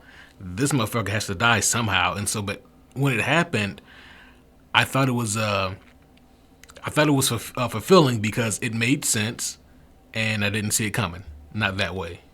And so for me, I was like, yeah, that's pretty top notch way to get rid of a guy like that. And by doing this, Vic almost cost Danny her career. He does, because he puts her in a real shitty situation, and I mean, shit. Yeah, I mean that ends up, that gets her in deep shit for a while. Yeah, she actually gets let go. Yeah, and she ends up going working for a school in season 3 at the beginning. Right. So. Yeah. Also around this time, we get the civilian auditor, Lainey Kellis. She was like perfect for this role, because you just like think, okay, yeah, this is someone who would sign up to be a fucking civilian auditor. Mm-hmm. She was like the head Karen. Yeah.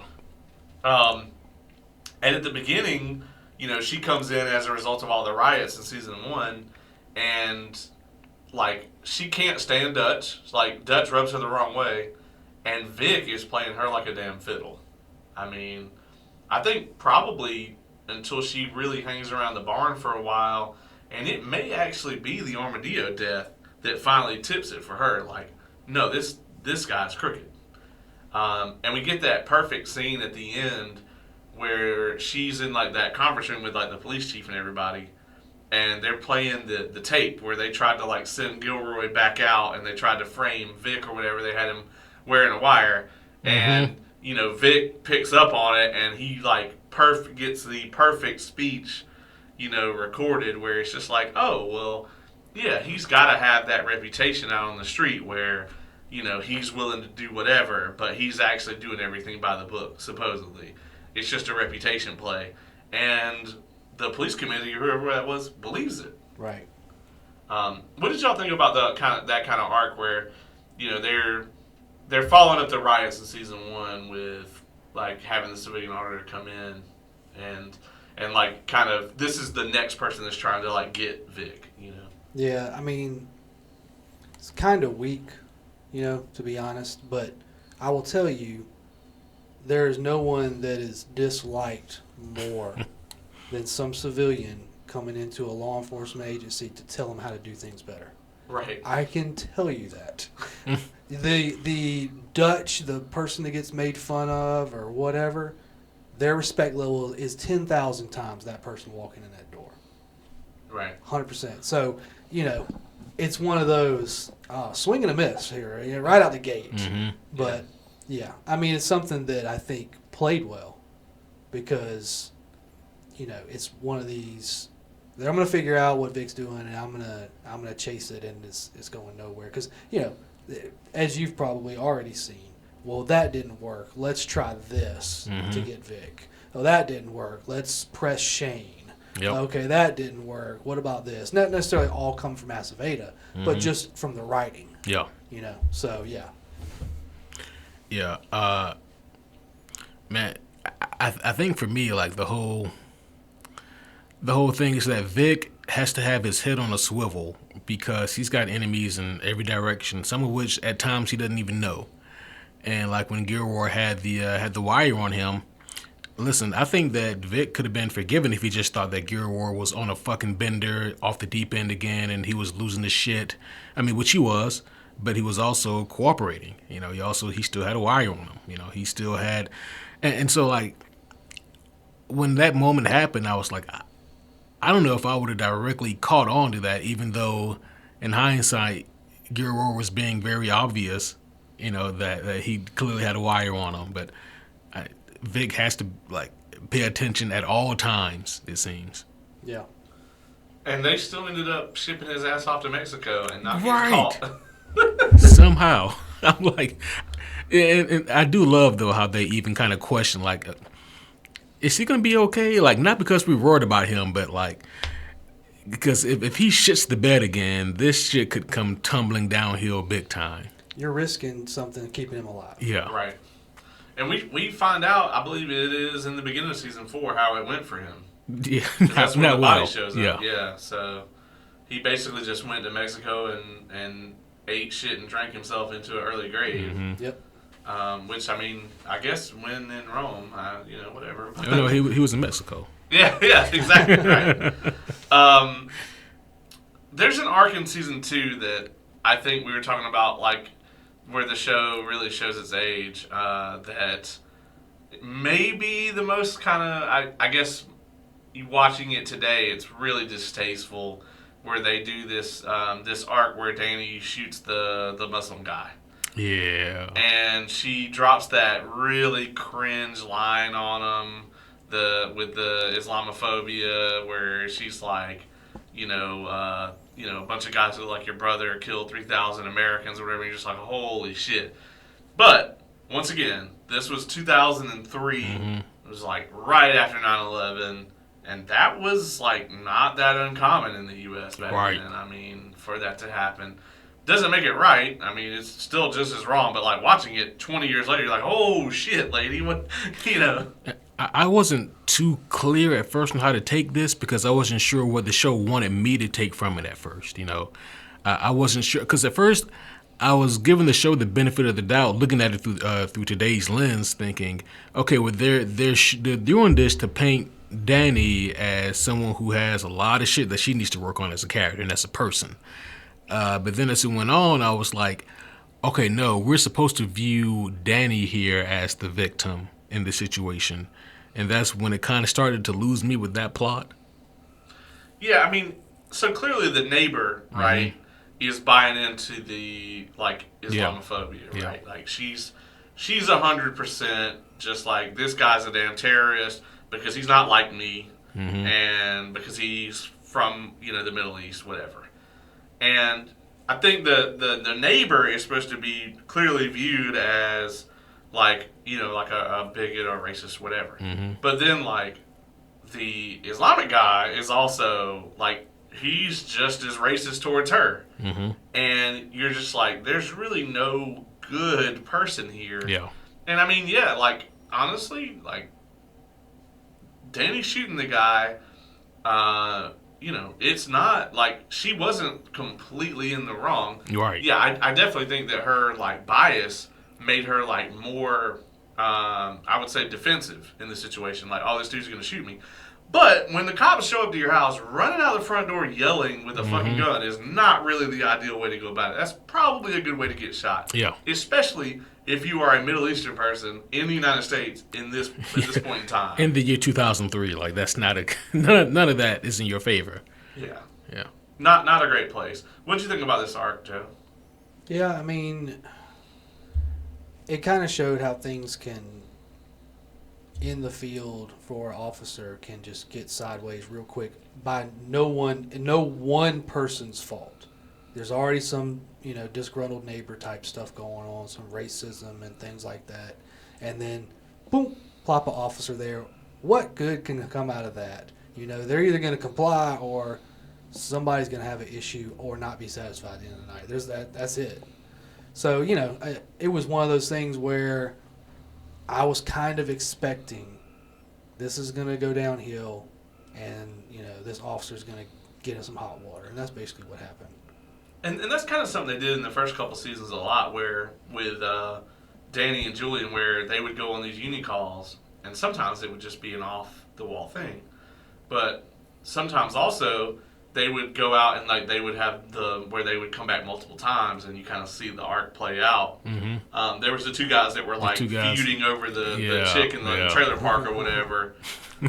I love where, like, the guy spray painted hoe on the side and they just put an S on the front so it says shoe. Yeah. Hilarious. And you kind of see that, like, that play out over several episodes. And so it was cool to kind of give Danny and Julian this really, like, street level type stuff to kind of get that aspect of it too. The way that specific kind of side arc ended, to me, felt like, Joe, I'm going to lose you on this, but it felt like playing Mass Effect and making all the wrong decisions, where you get the bad outcome. Renegade Danny.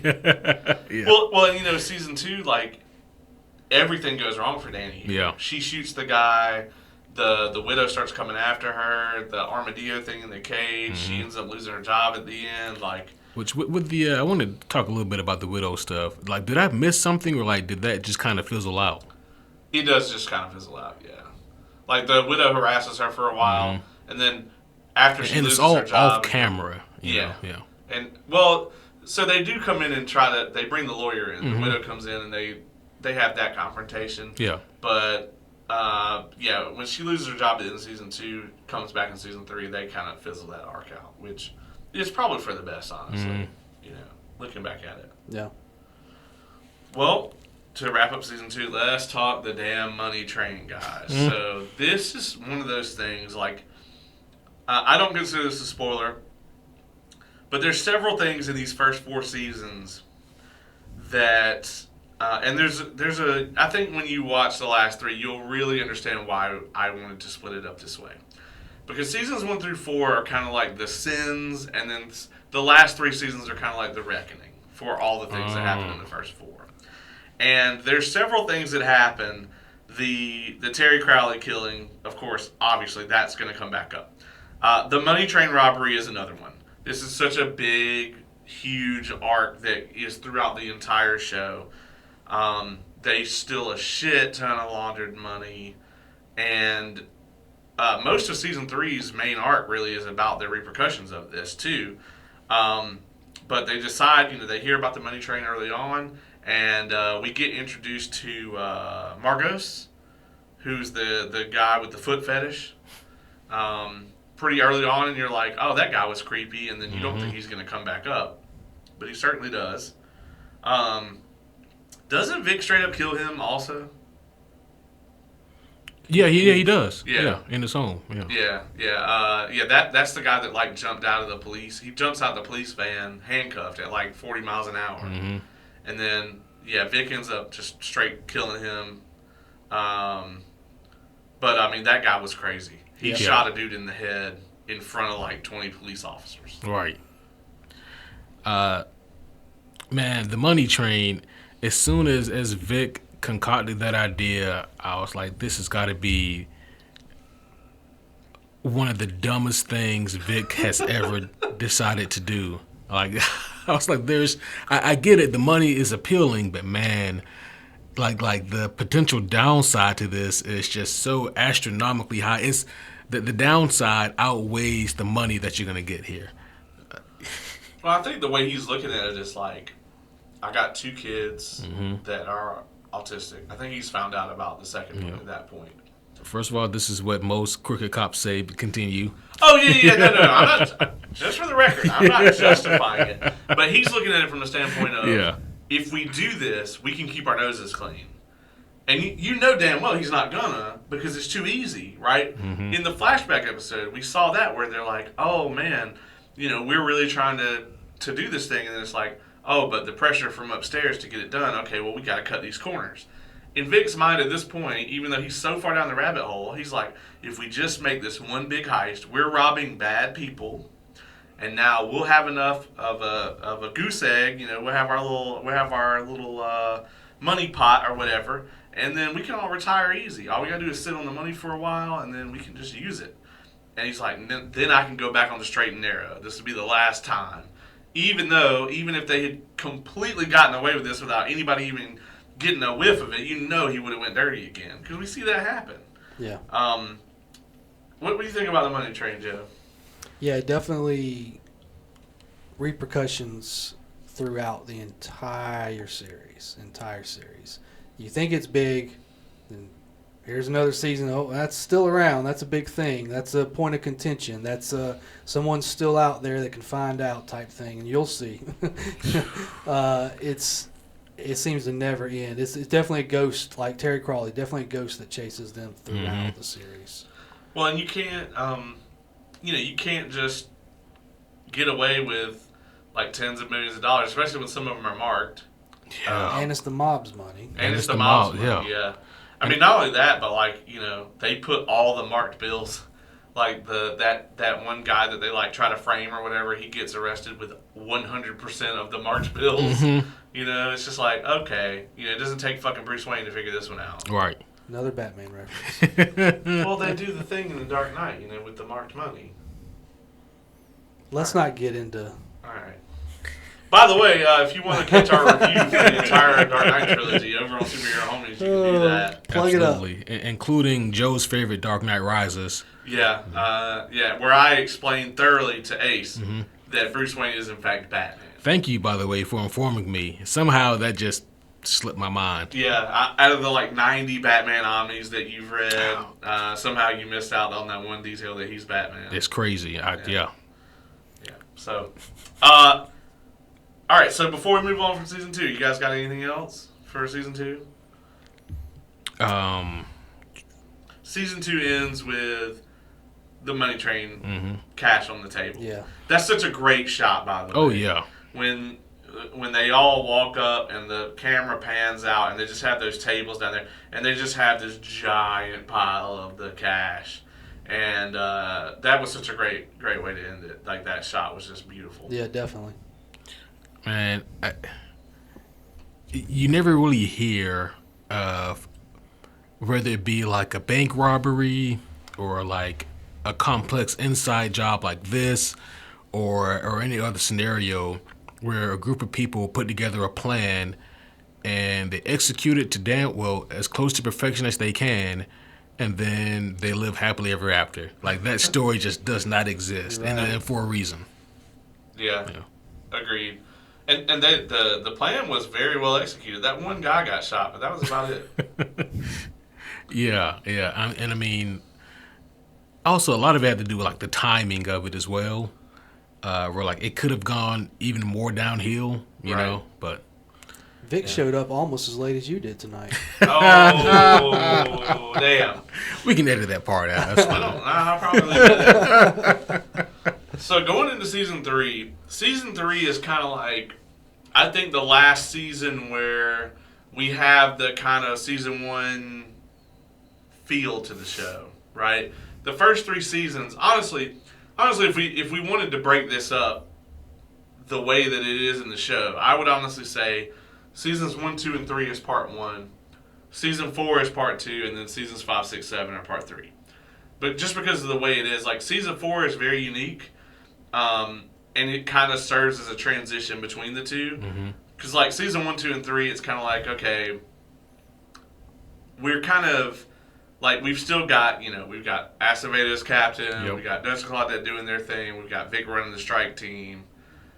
And those ingredients get mixed around a little bit, but not a ton, not like they do in season 4. Season 3, kind of, I think the biggest arc in season 3 is probably them putting Claudette in charge. They're kind of grooming Claudette to be captain. They put her in charge of the strike team, and they bring in the decoy squad. Yeah. Which, I love the decoy squad. Yeah, that was cool.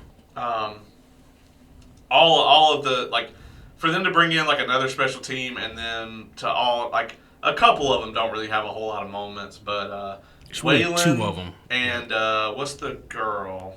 Trying to think of her name. I forgot her name. But she has, like, the most screen time. Yeah. They do a really good job with both of them. Really loved, like, seeing the strike team and decoy squad work together. And I think that kind of rise and fall of, like, Claudette, like, okay, we're going to make you, the captain here, and Acevedo's on his way out. I think that's probably the biggest arc of this season, and kind of seeing how that goes. What did you think about the decoy squad, Ace? They were a lot of fun for me to see, and the way that the show is set up, you're kind of, or at least for me, I was already on the fence about them just from day one because, you see them, like, I think the first time you see them, they're already in, like, the strike team's room, you know what I mean? Yeah. Like, Trish is her name, by the way. Okay, Trish, yeah. It came to me. And it's like, man, what are you guys doing here, Like, who are you outsiders? And they're a little passive-aggressive right from the get-go as well, and so there's that friction there. But, man, as the season goes on, you really start to warm up to them and see that, okay, they seem to be, good cops and decent people as well, and they go through their own shit. Yep. And so it was a lot of fun for me to kind of see them, and then also how to see how they warm up to the strike team and vice versa. So I thought that they were fun for that season, and kind of wanted to see more of them, but I get it.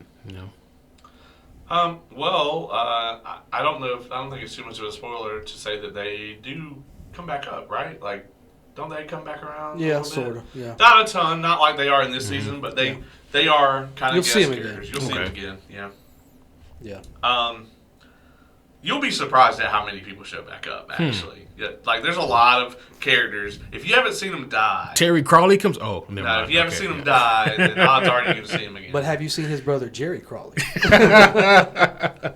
Which is fucked, because his brother actually is in the show. That's not his name. His name's not Jerry, though. Yeah, that's true. Yeah, his brother actually really is in the show. But there is a brother named Jerry. There is a brother. There might be a brother named Jerry. I don't know. So we got the Claudette arc. We got the decoy squad, and we kind of we see Claudette fuck herself out of that captain position because she's got that moral high ground. And that comes about because they find, is it a public defender? Somebody from the DA's office has the issue with her, but is it related? I can't remember exactly. I don't think it's a defender. I think it is a public defender. Okay. So they find out that it's a lawyer for sure. Yeah.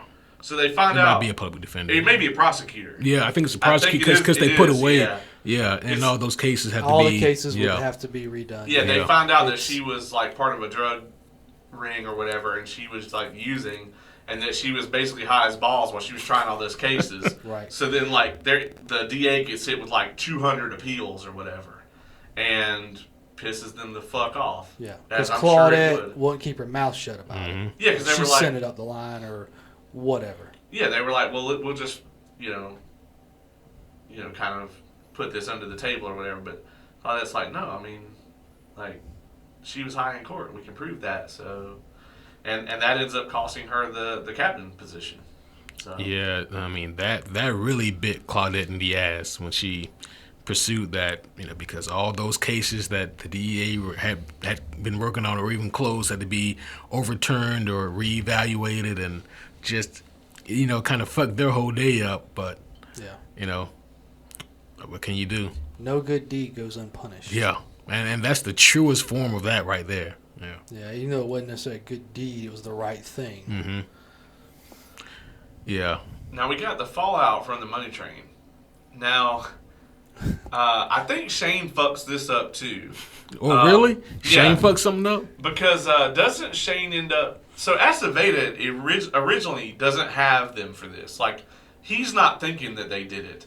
Until Shane, I think, mentions the bar where they planted the money at where the... Was it Shane or Vic that mentioned it? I thought it was Shane, but it could have been Vic.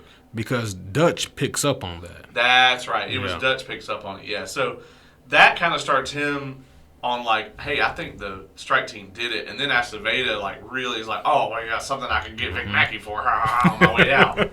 You know.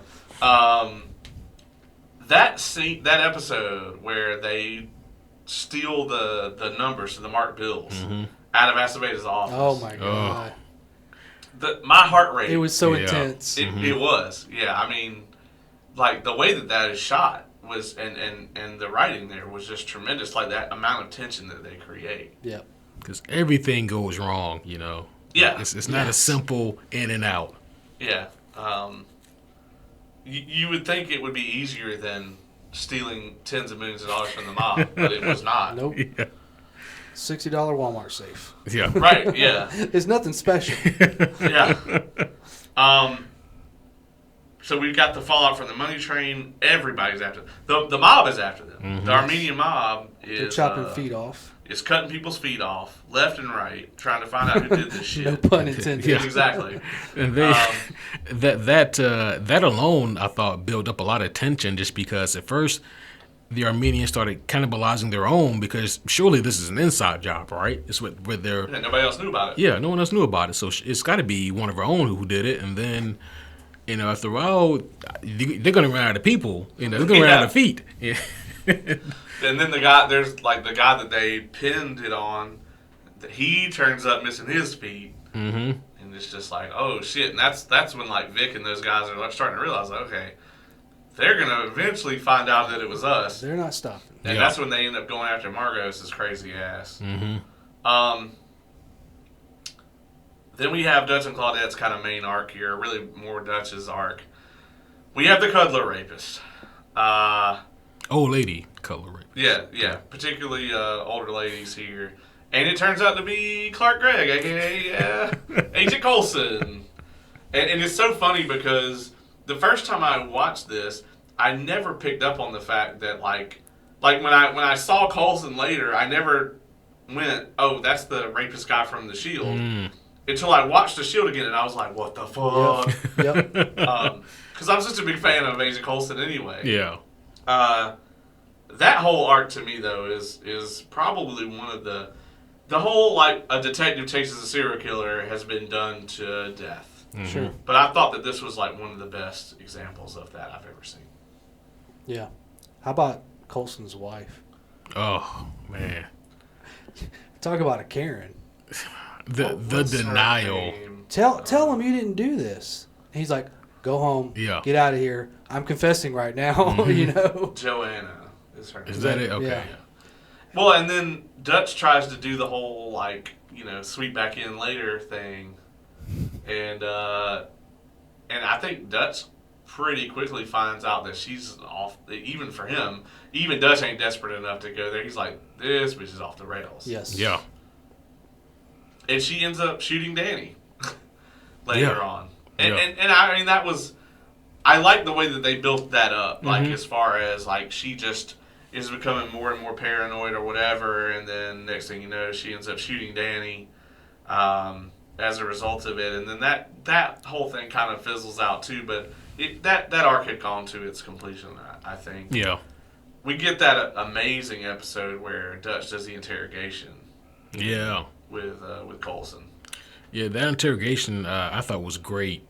Again, just because it was Dutch wanting, because Dutch has always been kind of fascinated with these kind of serial killers or rapist people who have that kind of sick mentality.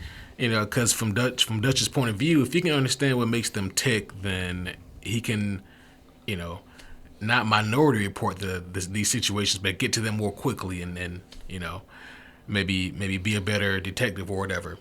And from Evil Coulson's point of view, like his whole thing is, you're the detective, you caught me, help me figure out what is it, this thing that I'm feeling. And they kind of go through this whole back and forth. You do it for power, no, it's not that. You do it for this reason, no, that's not it either.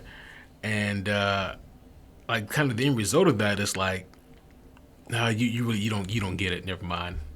And you can tell that kind of drives Dutch a little crazy. Right, because Dutch believes at this point that he understands. Mm-hmm. And it's clear to him at this time that he doesn't. Mm-hmm. And he's like, you can't help me. I'm going back to my cell. Yeah. Yeah, and Dutch Interview's is like, over. Dutch like, "What do you mean?" whoa, wait, Yeah. what? Yeah. Yeah, and he's like giving him, well, you're this. And he goes, you're just throwing out labels. Right. Well, don't Right. label me. Yeah, it's just- Let's figure this out. I mean, Yeah. he's genuinely trying to figure it out. I don't Right. fit in any of these boxes that Yeah. you learned in college or whatever. Exactly. Mhm. Yeah. One thing that we didn't mention, and this is because this is more of a season 2 and 3 thing, is in season 2 we get a new member of the strike team. We get Tavon, who's played by Brian White, and I actually really like Tavon. They suggest that like an all-white unit, kicking down doors in a minority neighborhood is not a good look, which they're correct. And in season 2, they kind of interview a couple people, and then Vic settles on Tavon, and he is in season 2 and 3, and he's pretty instrumental in kind of the decimation of the strike team in season 3. Because in season 3, we see the strike team really fall apart, and kind of at the root of that is Lim and Shane, who on the strike team are at the opposite ends of the moral spectrum. And Lim is pretty close to Tavon. They have a good relationship. Shane is a fucking racist and an asshole. So you can Just a see little. you can see how all these ingredients start to not mix. And then you also throw Mara into the situation. And a iron. we all know that one person who they're an alright guy or whatever. It's usually a guy. I'm not saying this can't be a girl too, but we all know that one person that they're alright unless they're dating somebody. Mm-hmm. And then they just become completely unfucking irredeemable, like, hit me up when y'all break up. We all know a person like that. Right. That's fucking Shane Vendrell, because he's awful before Mara, but once he's got Mara, he's worse. It's crazy because they're both so awful. Like I can't stand. Like I can take Shane by himself. Like in small doses, I can deal with Shane. But Shane and Mara together, I'm like, oh, and don't let them be having a good time. Oh, this is the worst.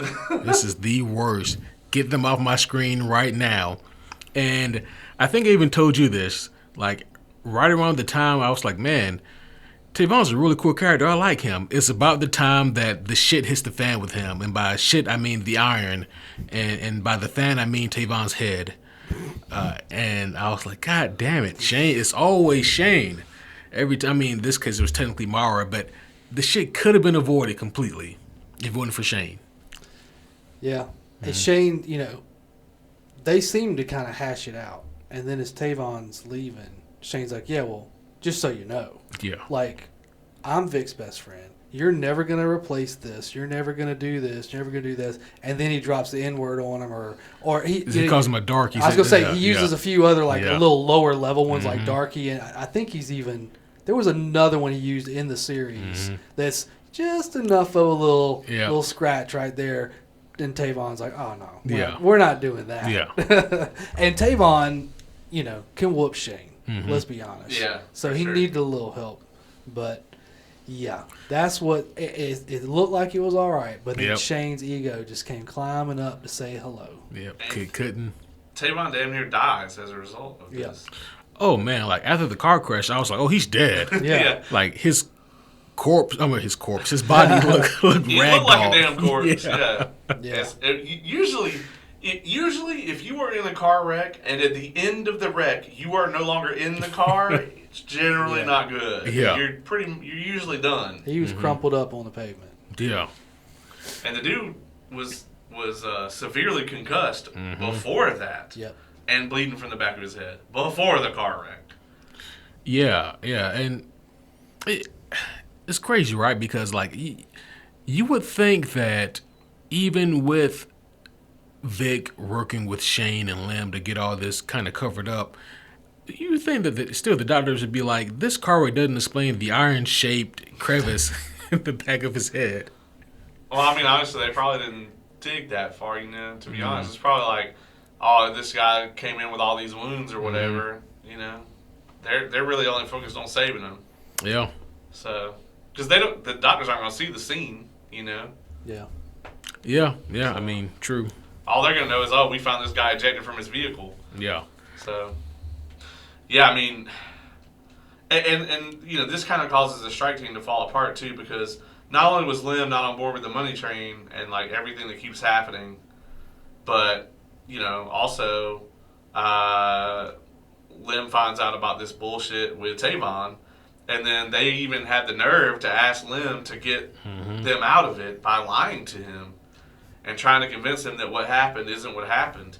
And this is a recurring theme for Lim, where it's like Lim's on the straight and narrow, Shane does some dumb shit, and then Lim has to go in and get him out of it. And he's pretty much had it at this point. So at the end of the season, strike team's basically no more. You got Vic and Ronnie, because Ronnie still isn't a character at this point in time. He's Vic's IT guy. And then Lim goes off to work in juvie, and Shane decides to go work in Vice, which is absolutely where Shane Vendrell should be. Yeah. By the way, I just, I guess like the silver lining to all this is that I know that Shane and Mara's baby is going to be just the greatest person when he grows up. Just oh yeah, spot on. Got to be, yeah. With parents like that, yeah. Yeah, I mean, destined for greatness. Yeah, destined. Absolutely. Anything before we move on to season 4? Did we talk about kind of a small thing here, but Mara's mom getting involved? Oh, God. There were so many things where it was like... I think Mara's bad. Yeah. Wait till you meet her mom. Mara's mom is awful. Like, Shane is ultimately the reason that, like, they're going to find out it's them because they bought the Lexus and, like, they're giving their mom all the, this random money. She finds out there's more. Yeah. They're like, oh, well, we need you to keep your mouth shut about it. She's like, well, how much you got? Yeah.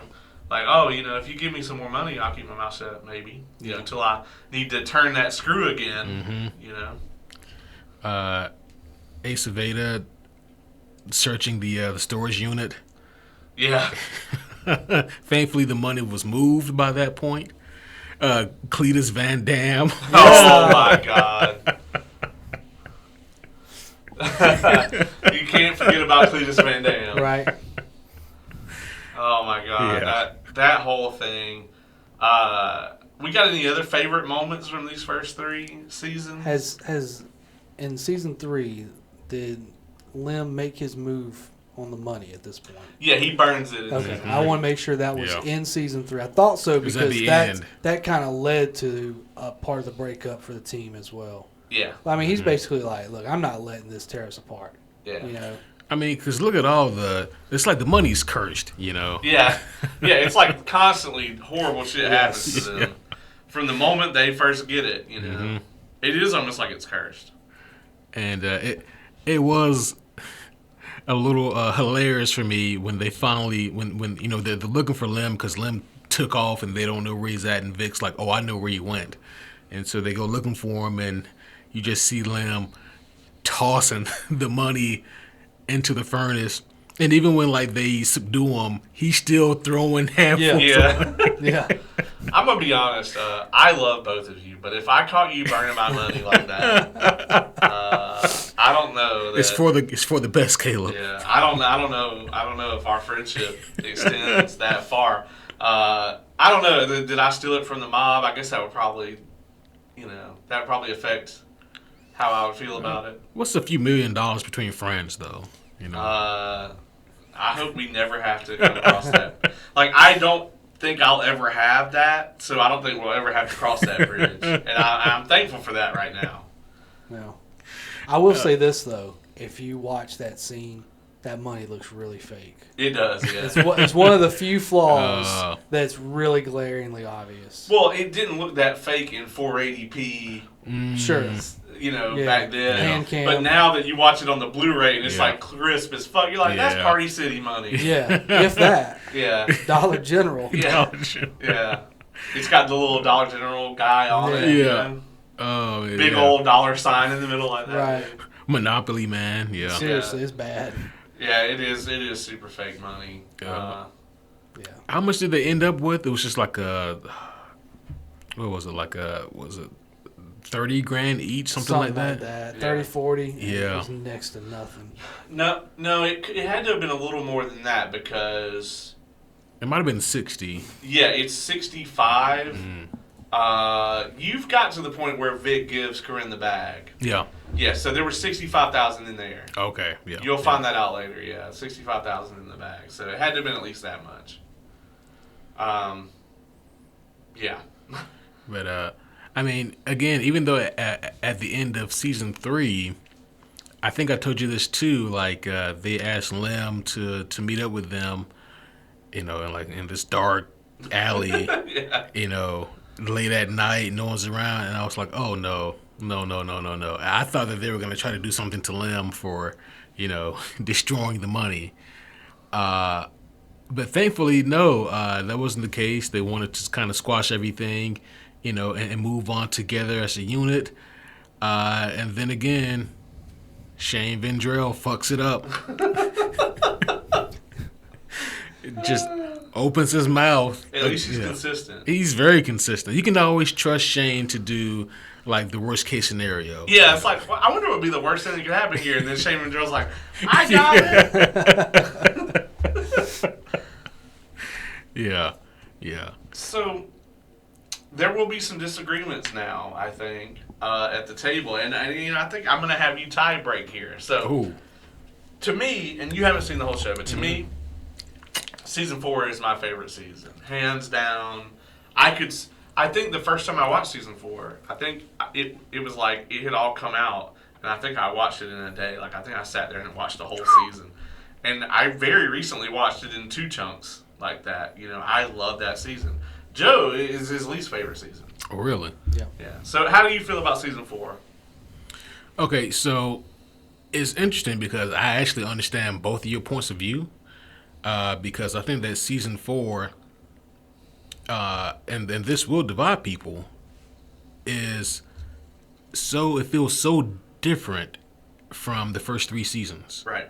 It is. Yeah. For sure. Yeah. I mean, don't get me wrong, it's still functionally definitely the same show, but it feels so different, and it's a departure from those first 3 seasons.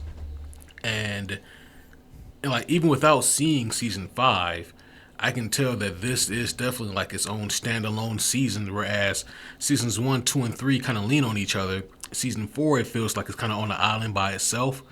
It's a very good island, you know, great island, but I can kind of feel where season 5, at least the way that season 4 ends off, I really feel like season 5 is going to be kind of back on kind of telling more of a long form story, whereas season 4 does kind of feel like something that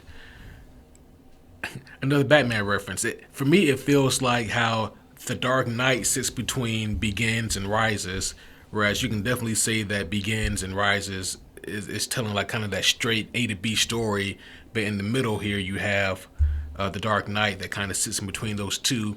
Doesn't take away, but it doesn't kind of further the long-term story as well. But I like season 4. I don't know if I would say it's my favorite. It took me a while to get warmed up to it, you know, honestly. I think it definitely has the best acting. Yeah, but that's because we bring in Glenn Close and Anthony Anderson and Michael Pena as well. Michael Pena, yeah, who eventually speaks. Yeah. Army doesn't say a whole lot. Yeah. It took a while for him to speak. I really like season 4 though. I just it did take me a little bit to get warmed up to. I would say that season 5 is an even larger departure. Oh. Correct me if I'm wrong. From the first 3 seasons. I would say. I'm not sure. It's so 1, 2, and 3 to me are, like I said before, they're their own thing. And I think in season 4 is such a different show because, and it's the same show, but it's got a different feel to it because for the majority of season 4, Vic actually is on the straight and narrow.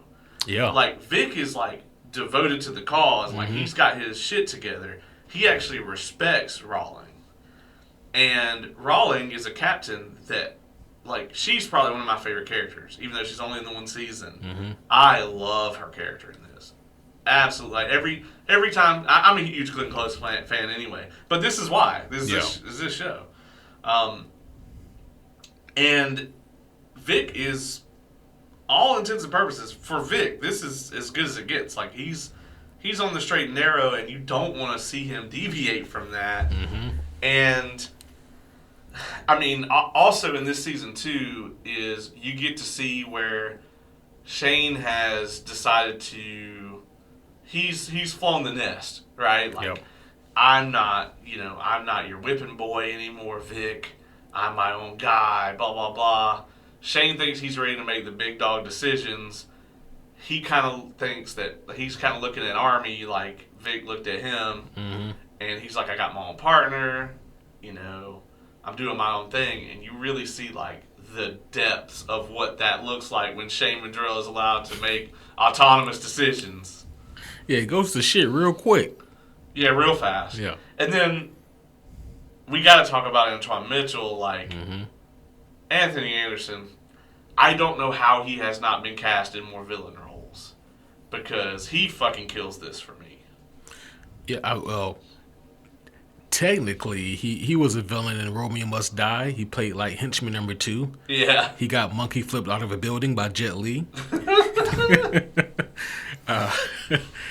But I think for me, like, Antoine Mitchell, it took probably a good 4 episodes or so before I was like, okay, now the ball's finally rolling with him. Because up until a certain moment in the season, he was just always spoken about as, like, this, you know, evil person that can't be trusted and manipulator.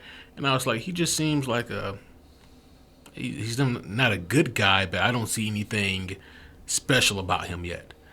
But then once he flips, and, you know, he shoots the girl in front of Shane and Army, you know, and using their bullets. I mean, then at that moment, he really began to look like an actual threat. So. And this was kind of like, you know, this is a deep cut, but, like, going back to, like, Guardians 3, this is kind of like more what you were talking about that you wanted to see from, like, the High Evolutionary. Yeah. Where, like, he's not on all the time. He's chill until that moment where he isn't. And, right. And Antoine Mitchell is definitely that. Yeah. You know? So. See, I didn't think the season even got good until they shot the girl. That's when it really finally turned up for me. Well, that is definitely when you realize, like, okay, like, this is where we're going with it, you know. And you really don't know until the end, like, what side of it Shane's going to be on until he has that meeting with Vic. Because when Mitchell puts the hit out on Vic, you're like, well, I don't think Shane would kill Vic, but it's fucking Shane Mandrell, so he might. Yeah, I think if he didn't have, you know, his shitty wife and his shitty kid at home, then maybe he would never even think about it. But he does have a shitty wife and a shitty kid at home. Why is the kid shitty? Because look at the parents. I was that was hyperbole earlier. You know, I wasn't serious. His kid's gonna be shitty when he grows up. Hey, you know, it is. I don't make Where's the rules. that haterade you were drinking earlier? Good grief. He obviously drank it all. Yeah. But I agree with you, for the record. and I mean, honestly, like, the highlight of this season, when they have the interrogation between Rawling and Mitchell, that whole, like, both of them, Glenn Close and Anthony Anderson, just bringing out all the acting chops. Oh, yeah. With Vic in the room, like, that whole interrogation scene was so masterful because Vic is covering for Mitchell, even though he really can't. Vic has no idea what Rawling has up her sleeve, and Rawling just goes ape shit. I mean, she goes completely off the rails here. And Anthony Anderson, like the acting in that episode was tremendous. You know. Yeah, and I really dug how, like, as that episode kind of went on, you could see Vic getting more uncomfortable and out of control of the situation, and not really knowing where to go. But for me as a viewer, when they had the interrogation, I was like, man, this is like episode, I think, like 11 out of 13. And I was like, well, they got Mitchell. Like, what the hell are we going to do for the next 2 episodes? Yeah. And then the next 2 episodes delivered. So yeah. It's definitely interesting that, you know, we kind of see Rawling comes in with this whole, kind of like Claudette has early on. Like, okay, well, I'm gonna fix everything. You know, I see where everything is broken, and I'm gonna come in and fix it. And Rawling is, you know, she's kind of like Claudette in season 3. Like, she's morally she's there, but she doesn't know the politics side of it. She's not willing to play the game. Not the one we just lost, but but she gets outplayed by Aceveda over and over again. Yeah. You know, Aceveda is Lucy holding the football. You know, he's like, oh, yeah, well, I'll have this meeting and you can come talk about your policy. And then he uses it to basically undermine her. Yeah. And then he's like, oh, no, I'll go to bat with you with the lease committee, whatever. And then it ends up that, you know, Antoine Mitchell's in charge. You know, he actually was responsible for these cop killings. And Aceveda ends up basically brokering a witness protection deal for him. And that scene as well, where her and Vic bust in his office, was amazing. I was like, this scene right here is why you got forked out the money to get Glenn Close, because she said everything to Aceveda there that we were all thinking. Oh yeah. And how'd you guys feel about like Aceveda's play of innocence there? Well, it was out of my hand, guys. It was the DEA forced my hand on this one. Yeah. I'm on your side here. If I can do anything to... my gosh. He's better at that stuff than she is. Yeah. That's why he was able to play her for the entire season. He's done this. Yeah. He's the fucking Joker sitting at Harvey Dent's bedside, you know? Oh, yeah. I wouldn't know what to do with a car if I caught one, you know? I'm a dog chasing cars. It's another Batman reference for you, Joe. Yeah. Well, that was actually from a watchable movie. Oh, fuck. Anyway, so the kind of overarching plot with Rawling, where she ends up, you know, with her own foot in her mouth, ultimately, is she's going to implement an asset forfeiture policy. So basically, if you get caught with drugs or whatever, then they can take your property, they auction it off. And it sounds good, right? Like, you know, because the barn is obviously run down, they don't have any funding. Mm-hmm. And, you know, it's going to be a way for them to improve things in Farmington. And it is actually working to a great extent, but, you know, people like Julian and some others and Aceveda are highlighting some actual problems with it. Now, Aceveda was against it from day one because he didn't think of it, and he still wanted to be in charge of everything. And that's why you're just like, fuck Aceveda for this whole season. But you know, Rawling is she's bought in. You know, she's not backing down from this at all. And I think Claudette more accurately, like, kind of points out a lot of the issues with it. Like, when they go to auction the property off, okay, well, it's a bunch of people from, like, Beverly Hills and shit coming to bid on the property. So this is also, like you said, gentrification with extra steps. Yeah. You know, you're just taking these people's stuff, and then you're, you know, auctioning off the highest bidder, and the highest bidder are a bunch of old, rich white people. Right. So, what you think about that whole arc, and, like, how that would work in reality? Like, you know, because obviously you're familiar with. Yeah. Well, you know, the federal government does seize assets. I mean, I see indictments and plea agreements come across my desk every day that say forfeiture of whatever. Generally, it's the gun you had in the crime or the computer you used for the child porn. It's generally stuff like that. But I will tell you, we had an individual who was very good at drug dealing. So good, in fact, he had 5 or 6 houses completely paid off. His father or mother was living in one rent-free, right? He was living in one. These are $300,000 and up. Yeah. These aren't, Like not in today money. Like this is like. No, this was 3 years ago. Yeah. Okay. Yeah. I mean, that's like twice the house. I can show you a news article after we get done with it. Show you guys' name and everything. 300,000 today is like this room. Yeah. Prior to the boom. But it's like a whole house. Yeah. But and then he had, I don't know, just $50,000 just in his checking account. That's just one of those. He was very smart. He did a lot of things. He was an individual that he would take his drug money and go. He'd have $100,000 in drug money.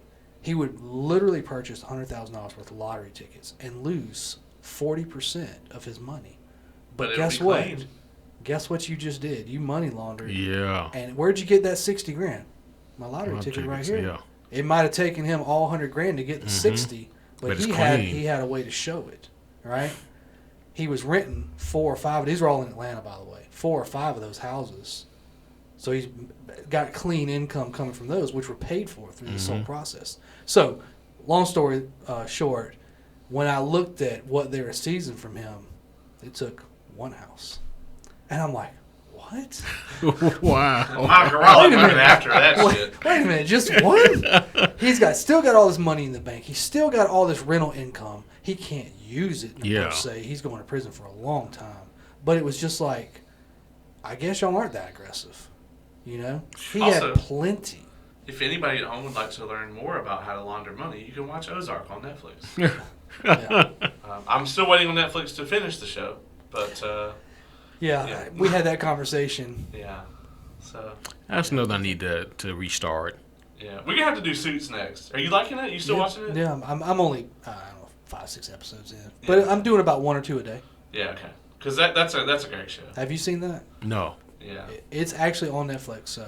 Yeah, Kay and I are actually watching through it also. She's never seen it either. Yeah, I knew you recommended it, and I don't know if I just didn't ever jump on it, or I thought, I'm not sure if that one's for me. So get this shit. It was on Prime, and they just put it on Netflix. Yeah. So, Prime just lost it, and Netflix just got it in the middle of us watching it. So now I've lost our place. I got to figure out where we were at. Yeah, it popped up, last week. Yeah. It's as suggested or something. It's like the number 2 show on Netflix right now. It's getting a lot of traction. So yeah. Really, really great show. Complete opposite of this one. Yeah. But. So, the asset forfeiture thing. Yeah. Obviously, this television version was way more aggressive. Right. But it's also, as opposed to the example I gave, the real life example I gave, Grandma only got the 1 house. Yeah. And you took it. It's one of those, can you not use some discretion? Right. But I see her point. When does the discretion? Okay, it's not grandma, it's mom. Mm-hmm. She's got 1 kid. She's got 6 kids. The whole family's there. It's one of those. Yep. If I shoot you in the leg, I got to shoot the rest of these people in the leg when I have a deadly force situation. So it's got to be across the board or nothing. So I understand that, but it does bite her. Yeah. So. Well, she puts the strike team back together. Yep. And you get that kind of moment. That the Avengers moment when they're all, in the barn together or whatever. Yeah. And minus Tavon. Yeah, right. Minus Tavon. I'm really glad that they didn't try to stretch that out too long. Mm-hmm. I think it's 4 episodes. You get them all kind of back together for the most part. And that's about the time you find out what Shane's really fucking into. Like this dude has been. I think there's 6 months between seasons 3 and 4. And Shane Mandrell, so in 6 months, Shane Mandrell is running a hooker ring. He's busting drug dealers and taking a bunch of their product, and he's gotten in bed with fucking Antoine Mitchell in just 6 months. Yeah. He's doing great for himself. Yeah. I also, so we've got Claudette and Dutch trying to get out from under the DA here. And I really like this arc where Dutch can't stand it anymore. He goes to the DA and basically plays some Aceveda underhanded shit. I love the interactions between Rawling and Claudette here, where Claudette's just like, "You bitch, that's my job." And she thinks that Rawling is involved in the whole thing. Rawling goes and finds out, like, "Oh yeah, this big time drug dealer we had you bust that had 3 marijuana plants in his backyard, giving it to his friends. He was gonna be, a witness in a trial or whatever. They didn't want him on the stand. Yeah. So Claudette, being a fucking detective, immediately is like, well, if you didn't fuck me, and like that scene between the two of them is just so good because you can see, like, you don't want them to be fighting. Yeah. You love them, but like you also can see where both of them are coming from, right? Like Dutch is getting nothing but shitty cases. Claudette's standing, got the moral high ground. I love the line that he drops where, Rawling is out there going crazy, like just doing her thing, like she does, and and Dutch is like, "What's she doing?" And Claudette's like, "She's standing on her soapbox," and he goes, "Did she bring her own or she borrow yours?" Yeah, I love that line. That was a great line. Yeah. But I'll tell you, I have seen stuff like that as like a passive aggressive, I'm going to put you in your place, things like that. Actually, I've brought this up before, and some people have agreed with me in my office, and some people have said, you may be overthinking that one. But I asked a question of a superior once, and I think he took it as a challenge when it was just legitimately a, hey, what about this kind of thing? Mm-hmm. And all of a sudden, I got a case out of Florida that, to tell you, it was one of the more difficult cases I've ever dealt with. Not just logistically, but overall, it took about 18 months to resolve this one case. Wow. And my boss said, yeah, well, so-and-so said to give this specifically to you because you could handle it. 3 days after I asked that question. You see what I'm saying? You know ahead of time, this is just odd. We don't take this Florida. The whole thing was just off. And I feel like that was one of those, don't come to me with that kind of stuff anymore. Yeah. I mean, I can absolutely see this level of, like, petty bullshit happening because, I mean, if somebody caused you to get 200 extra cases, you'd be mad at them. You know what I mean? Yes. Yeah. Especially if they were already, processed and everything, and it's like, oh, we got to reopen all these. Yeah. I mean, I was on the phone with these people from Florida going, how do y'all handle this stuff down here? Can you send me some information? Like, this went on for a long time. And then the guy had a lot of mental illness stuff going on. Ooh. And so the defense attorney asked for and got, I know we're chasing a rabbit here, but asked for and got basically a suspended sentence to send him to a mental health treatment program, inpatient, right, until he gets better. So literally I have to track this case for possibly the rest of my career. Oh. You know what I'm saying? I can't just close it. Yeah, it doesn't work like that. He hasn't actually been sentenced. Until that happens, it's sitting. It's open. So do you follow what I'm like? That's just one aspect of the difficulty with this case. And I'm like, really? God. Really? I hurt somebody's feelings. Yeah. Right? Literally. Yeah. You fucked up. So this season kind of ends. They broker the DEA deal, and Rawling plays her hand again. And she steps over the line here, and she fucks around and finds out. So in order to get Antoine's deal taken away, they go after the guy that the DEA was trying to bust. And they're not very slick about it. They end up getting the guy, but at the end of the day, like, Antoine Mitchell does end up going to jail for the killings of the 2 officers. But Rawling loses her job over it. I thought they handled this exit very well. Yeah. It never felt like, okay, here's just these guest characters. I think if, like, when you're halfway through season 4, you can completely see Glenn Close just being on the show. Yeah. From then on, it doesn't feel like she's gonna make an exit. Yeah, and that just kind of made it more impactful at the end when she gets canned. And because at first, like, if I didn't know any better, I would probably just assumed they're just threatening, but they're gonna find a way, for her to stick around. But then I was like, oh no, she's out of here. And that was super bold. Obviously, they knew that going into this. I'm not sure how much it costs to get Glenn Close on the season television, but I'm sure the number is not low. Right. She's probably the highest paid person on this list. Yeah. Yeah, I think so.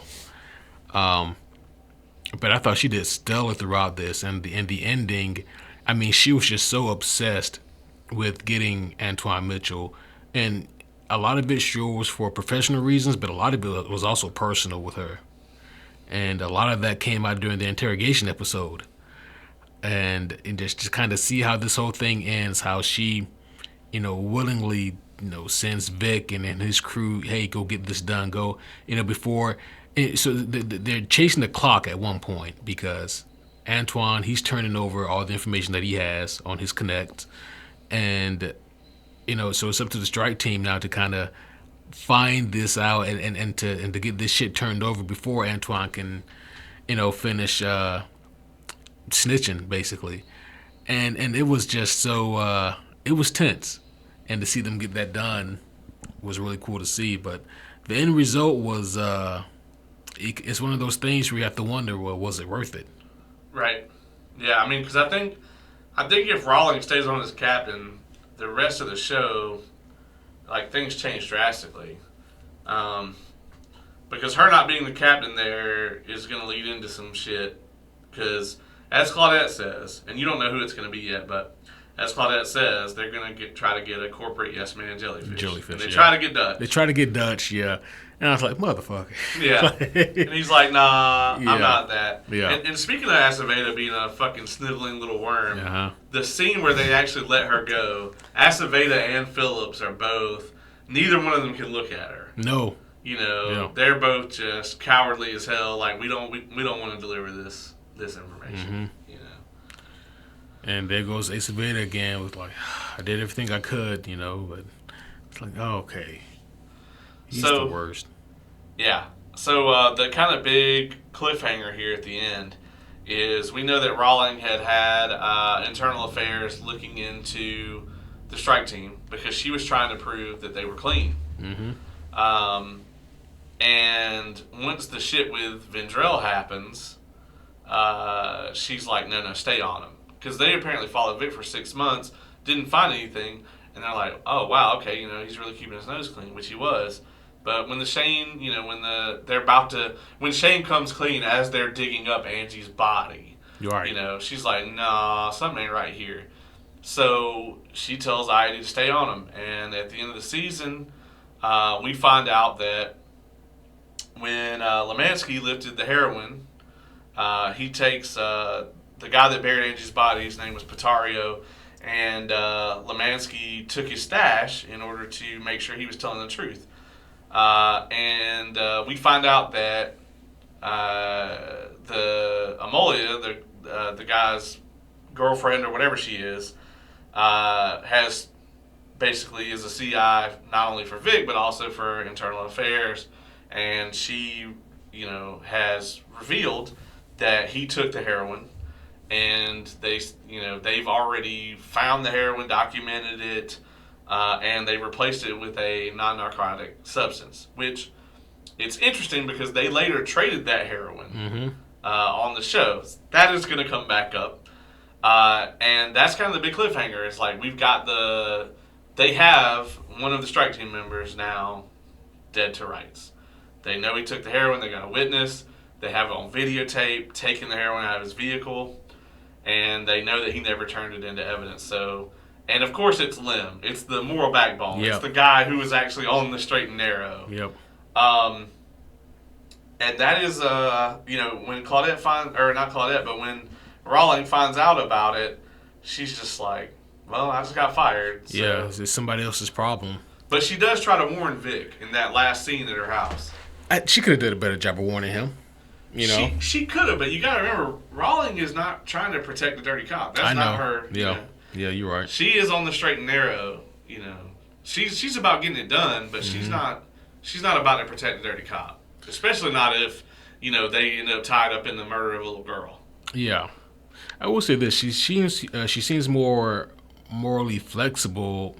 Maybe that's not the right word, but she seems more understanding of Vic than, say, Aceveda, Oh, for sure.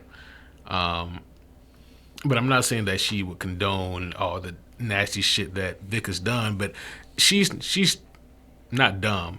She's very intelligent. I think that she kind of had Vic mostly figured out very early on what type of person he is and how he works and how he gets the results that he gets. And I think that she was really trying to see if she could make him conform to working within a more malleable way.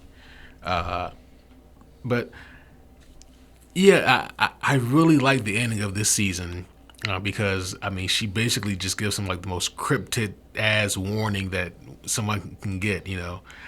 Saying everything while saying nothing. Like, what do you see this ending for you? He said, I don't know, probably season 7.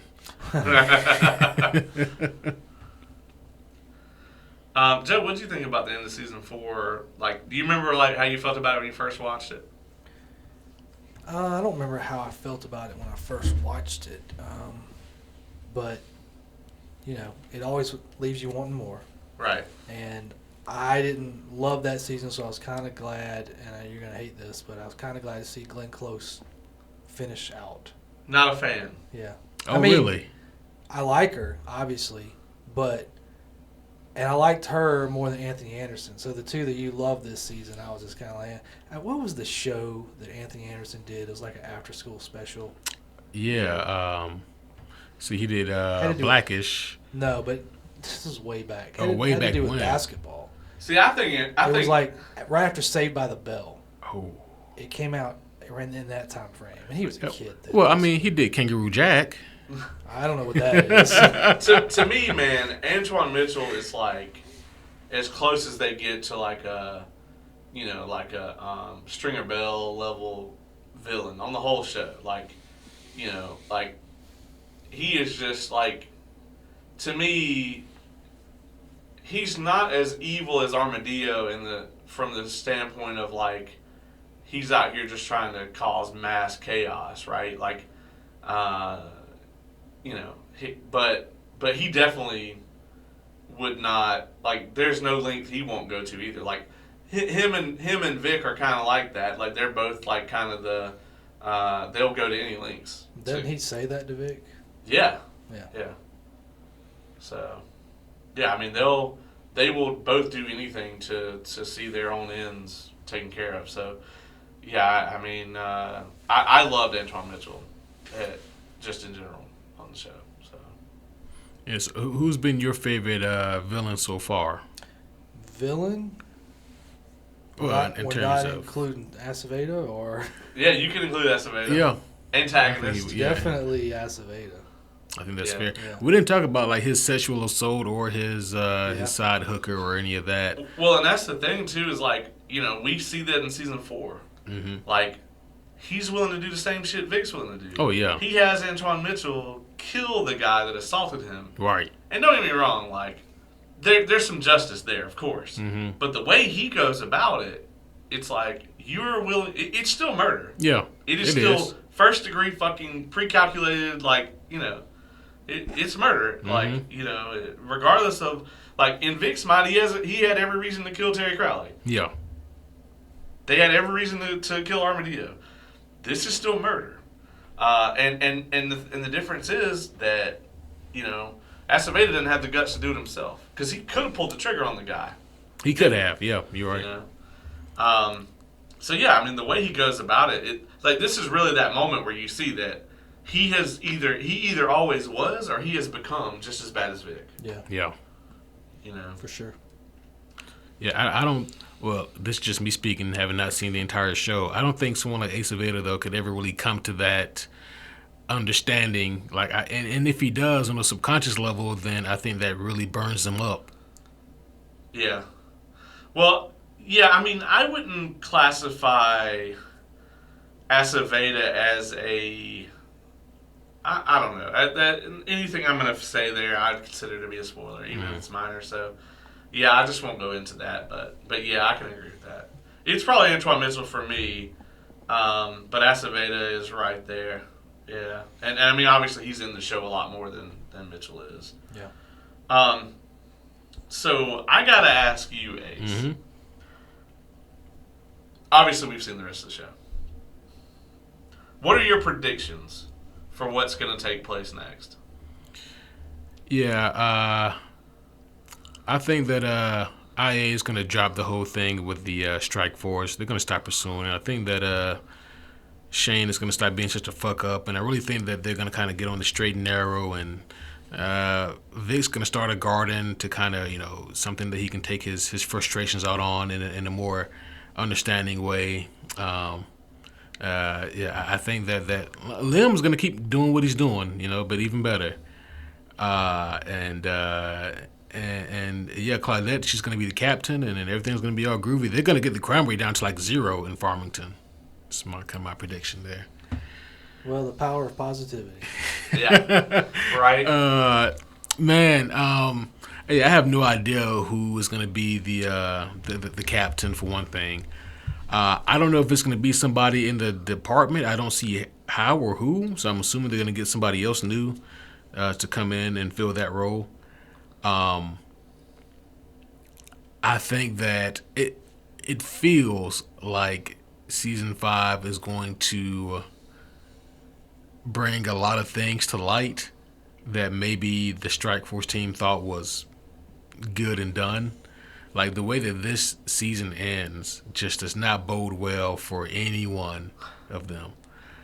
I have no idea what happens with Ace of Ada. I mean, for all intents and purposes, from where I'm sitting, he literally and metaphorically got away with murder, Yeah. and he's playing the political game to a T. So I don't know what happens with him. I guess he continues on with his political intrigue, and I'm pretty sure that when we pick up season 5, Danny's going to be better. Her gunshot wound is going to be all right. I really don't know what else to kind of assume. I am still kind of there's always going to be the little bug in the back of my head that's worried about Dutch. I mean, I don't care how much into your job you are. You don't go around strangling small animals. Agreed. Yeah. But yeah, like that's kind of what I have right now. I'm curious to see how Vic is going to eventually come to understand or learn that, hey, you're being investigated by internal affairs. And have been For a while. And I mean, I assume that he's probably going to find out through the CI, the one that is trying to play double agent. If I had to guess, I assume that he maybe finds out through her. But yeah, like the shit is hitting the fan. And poor fucking Lim, I don't know what the fuck he does, because if anyone deserves a break, it's him. Right. So, yeah. Well, I don't consider it a spoiler to tell you that Forrest Whitaker is about to enter the picture.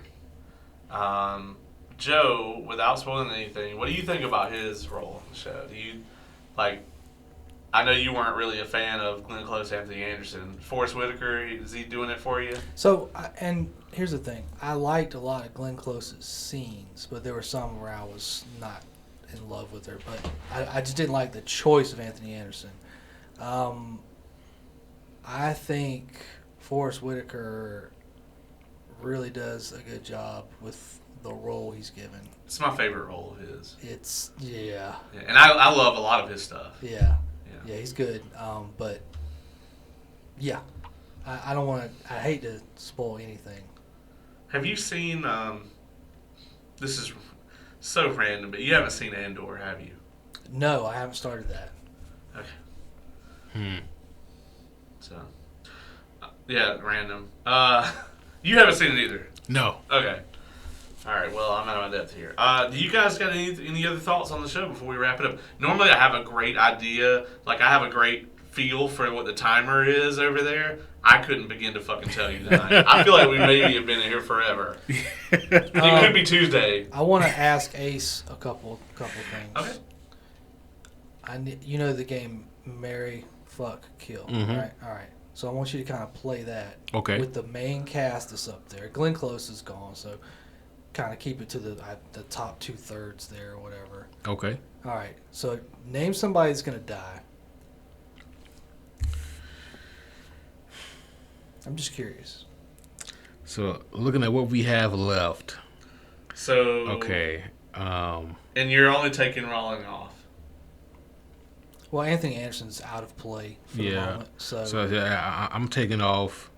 I'm taking off Monica, Antoine, Tavon. And honestly, I don't. I mean, feel free to say or not say anything for this statement, but I don't know if we're going to see any more Army come back. Army does not come back. Okay. Just stick with this. Okay. Besides the ones we've kind of mentioned. If there's a useless cameo in this show, it's him. Like, Army was okay. Yeah. But, like, he just didn't really have an arc. Like, he was just there to kind of, I guess, like, have someone have to fucking put up with Shane all day. You know? But, like, yeah, the way his arc goes is just kind of, I don't know. He wasn't a bad character, but he just, you could clearly tell he's nowhere near as well written as anybody on this list. There's no impact there. Yeah. So pick somebody that gets killed. Man, I hate this, but I'm worried about Lim. Really? I like Lim a lot, but man, I am worried. And the only thing that would hurt more if Lim dies would be if fucking Shane has anything to do with the. God damn it. All right. So pick two to hook up, get together, get married, something along those lines. To each other, or just like in general? To each other. To each other. And none of this shit may even happen. Okay, Everybody may live happily ever after, like your original prediction a minute ago. Well, man, There's a couple of ladies in there. You know, I'm gonna circle back to a season 1 fling. I'm gonna try Dutch and Danny. Oh, okay. I like it. Mm-hmm. Okay. All right. I was just curious. Yep. Wanted to see what you would think. And you know, the thing is, like, they really fucked with us because when they started playing the ads for season 5 before it came out, the poster it's actually in the Blu-ray set. It's Vic with the handcuffs on. It's where he's like holding up the handcuff or whatever, and you really can't see what the other end of it's attached to. And like, we all were thinking season 5 was it, like that was going to be the last season, because they hadn't announced. And like, as you know now today, there's 3 fucking seasons left. But like, we were all like, whoa, shit, like season 5 is going to be it. But like, there's going to be times during season 5 where you're going to be like, how are there 2 more seasons? So yeah, I'm so excited to see like what the things that are going to happen soon. So. Oh, same. Yeah, I'm really hyped. I'm super curious to see how this thing plays out. And kind of like what you just said, I don't know how they squeeze 3 more seasons out of this show. I'm assuming by how much you guys love this show in its entirety that the /3 seasons don't feel like it's dragging its tail trying to get there. So, I will tell you that 6 is my least favorite season.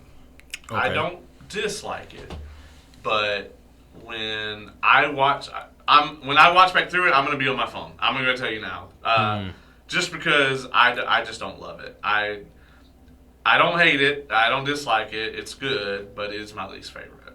And I think a lot of that's the pacing. Okay. If you could pick somebody from the list to have like a happy ending, like who would you pick? If you could pick someone, not that you think they will, but you want them to. There's so many that I want to have a good ending here. Man, it's honestly like a 3-way tie between Aceveda, and Aceveda. How'd you know? Don't forget Shane. Oh yeah. Aceveda, Shane, and Mara. Yeah. It's close between Lim, Dutch, and Claudette. Like in terms of like who I would want to see have, a happy ending. If I really had to shave it down, I suppose I would have to take Lim off because, I mean, even though he's the moral backbone of the strike team, that's like saying, you're the nicest person in hell, like. You're the nicest guy in the Sinister Six. Yeah. So yeah, it had to be either Claudette or Dutch. Well, I think that's a wrap. I think we can wrap it on up on that. Unless either one of you gentlemen have something else. Nope, I can't wait for him to finish though. Oh God, same. I'm about to get some messages. Yeah. Your silence from both of you is deafening for me. Like, yeah. It's a little disconcerting, but we'll see what happens. We definitely will. You will. Yeah, you will. I know what happens. Well, this has been part 1 of The Shield, everybody. We are going to come back, I don't know, in 3-4 weeks, something like that. And we will do whenever we can manage to do it. And we are going to get the back half done, 5, 6, and 7. And I have a feeling like it may take a similar amount of time. Once again, I have no idea how long we've been sitting here because you can't really tell on the video, but this room is completely sealed and you cannot see anything outside at all. So there's no telling what time of day it even is. So I want to thank you guys both for joining me. We got some very interesting stuff going on Superhero Homies. And you should definitely join us next week for the review of Indiana Jones and the Dial of Destiny right here. Wow.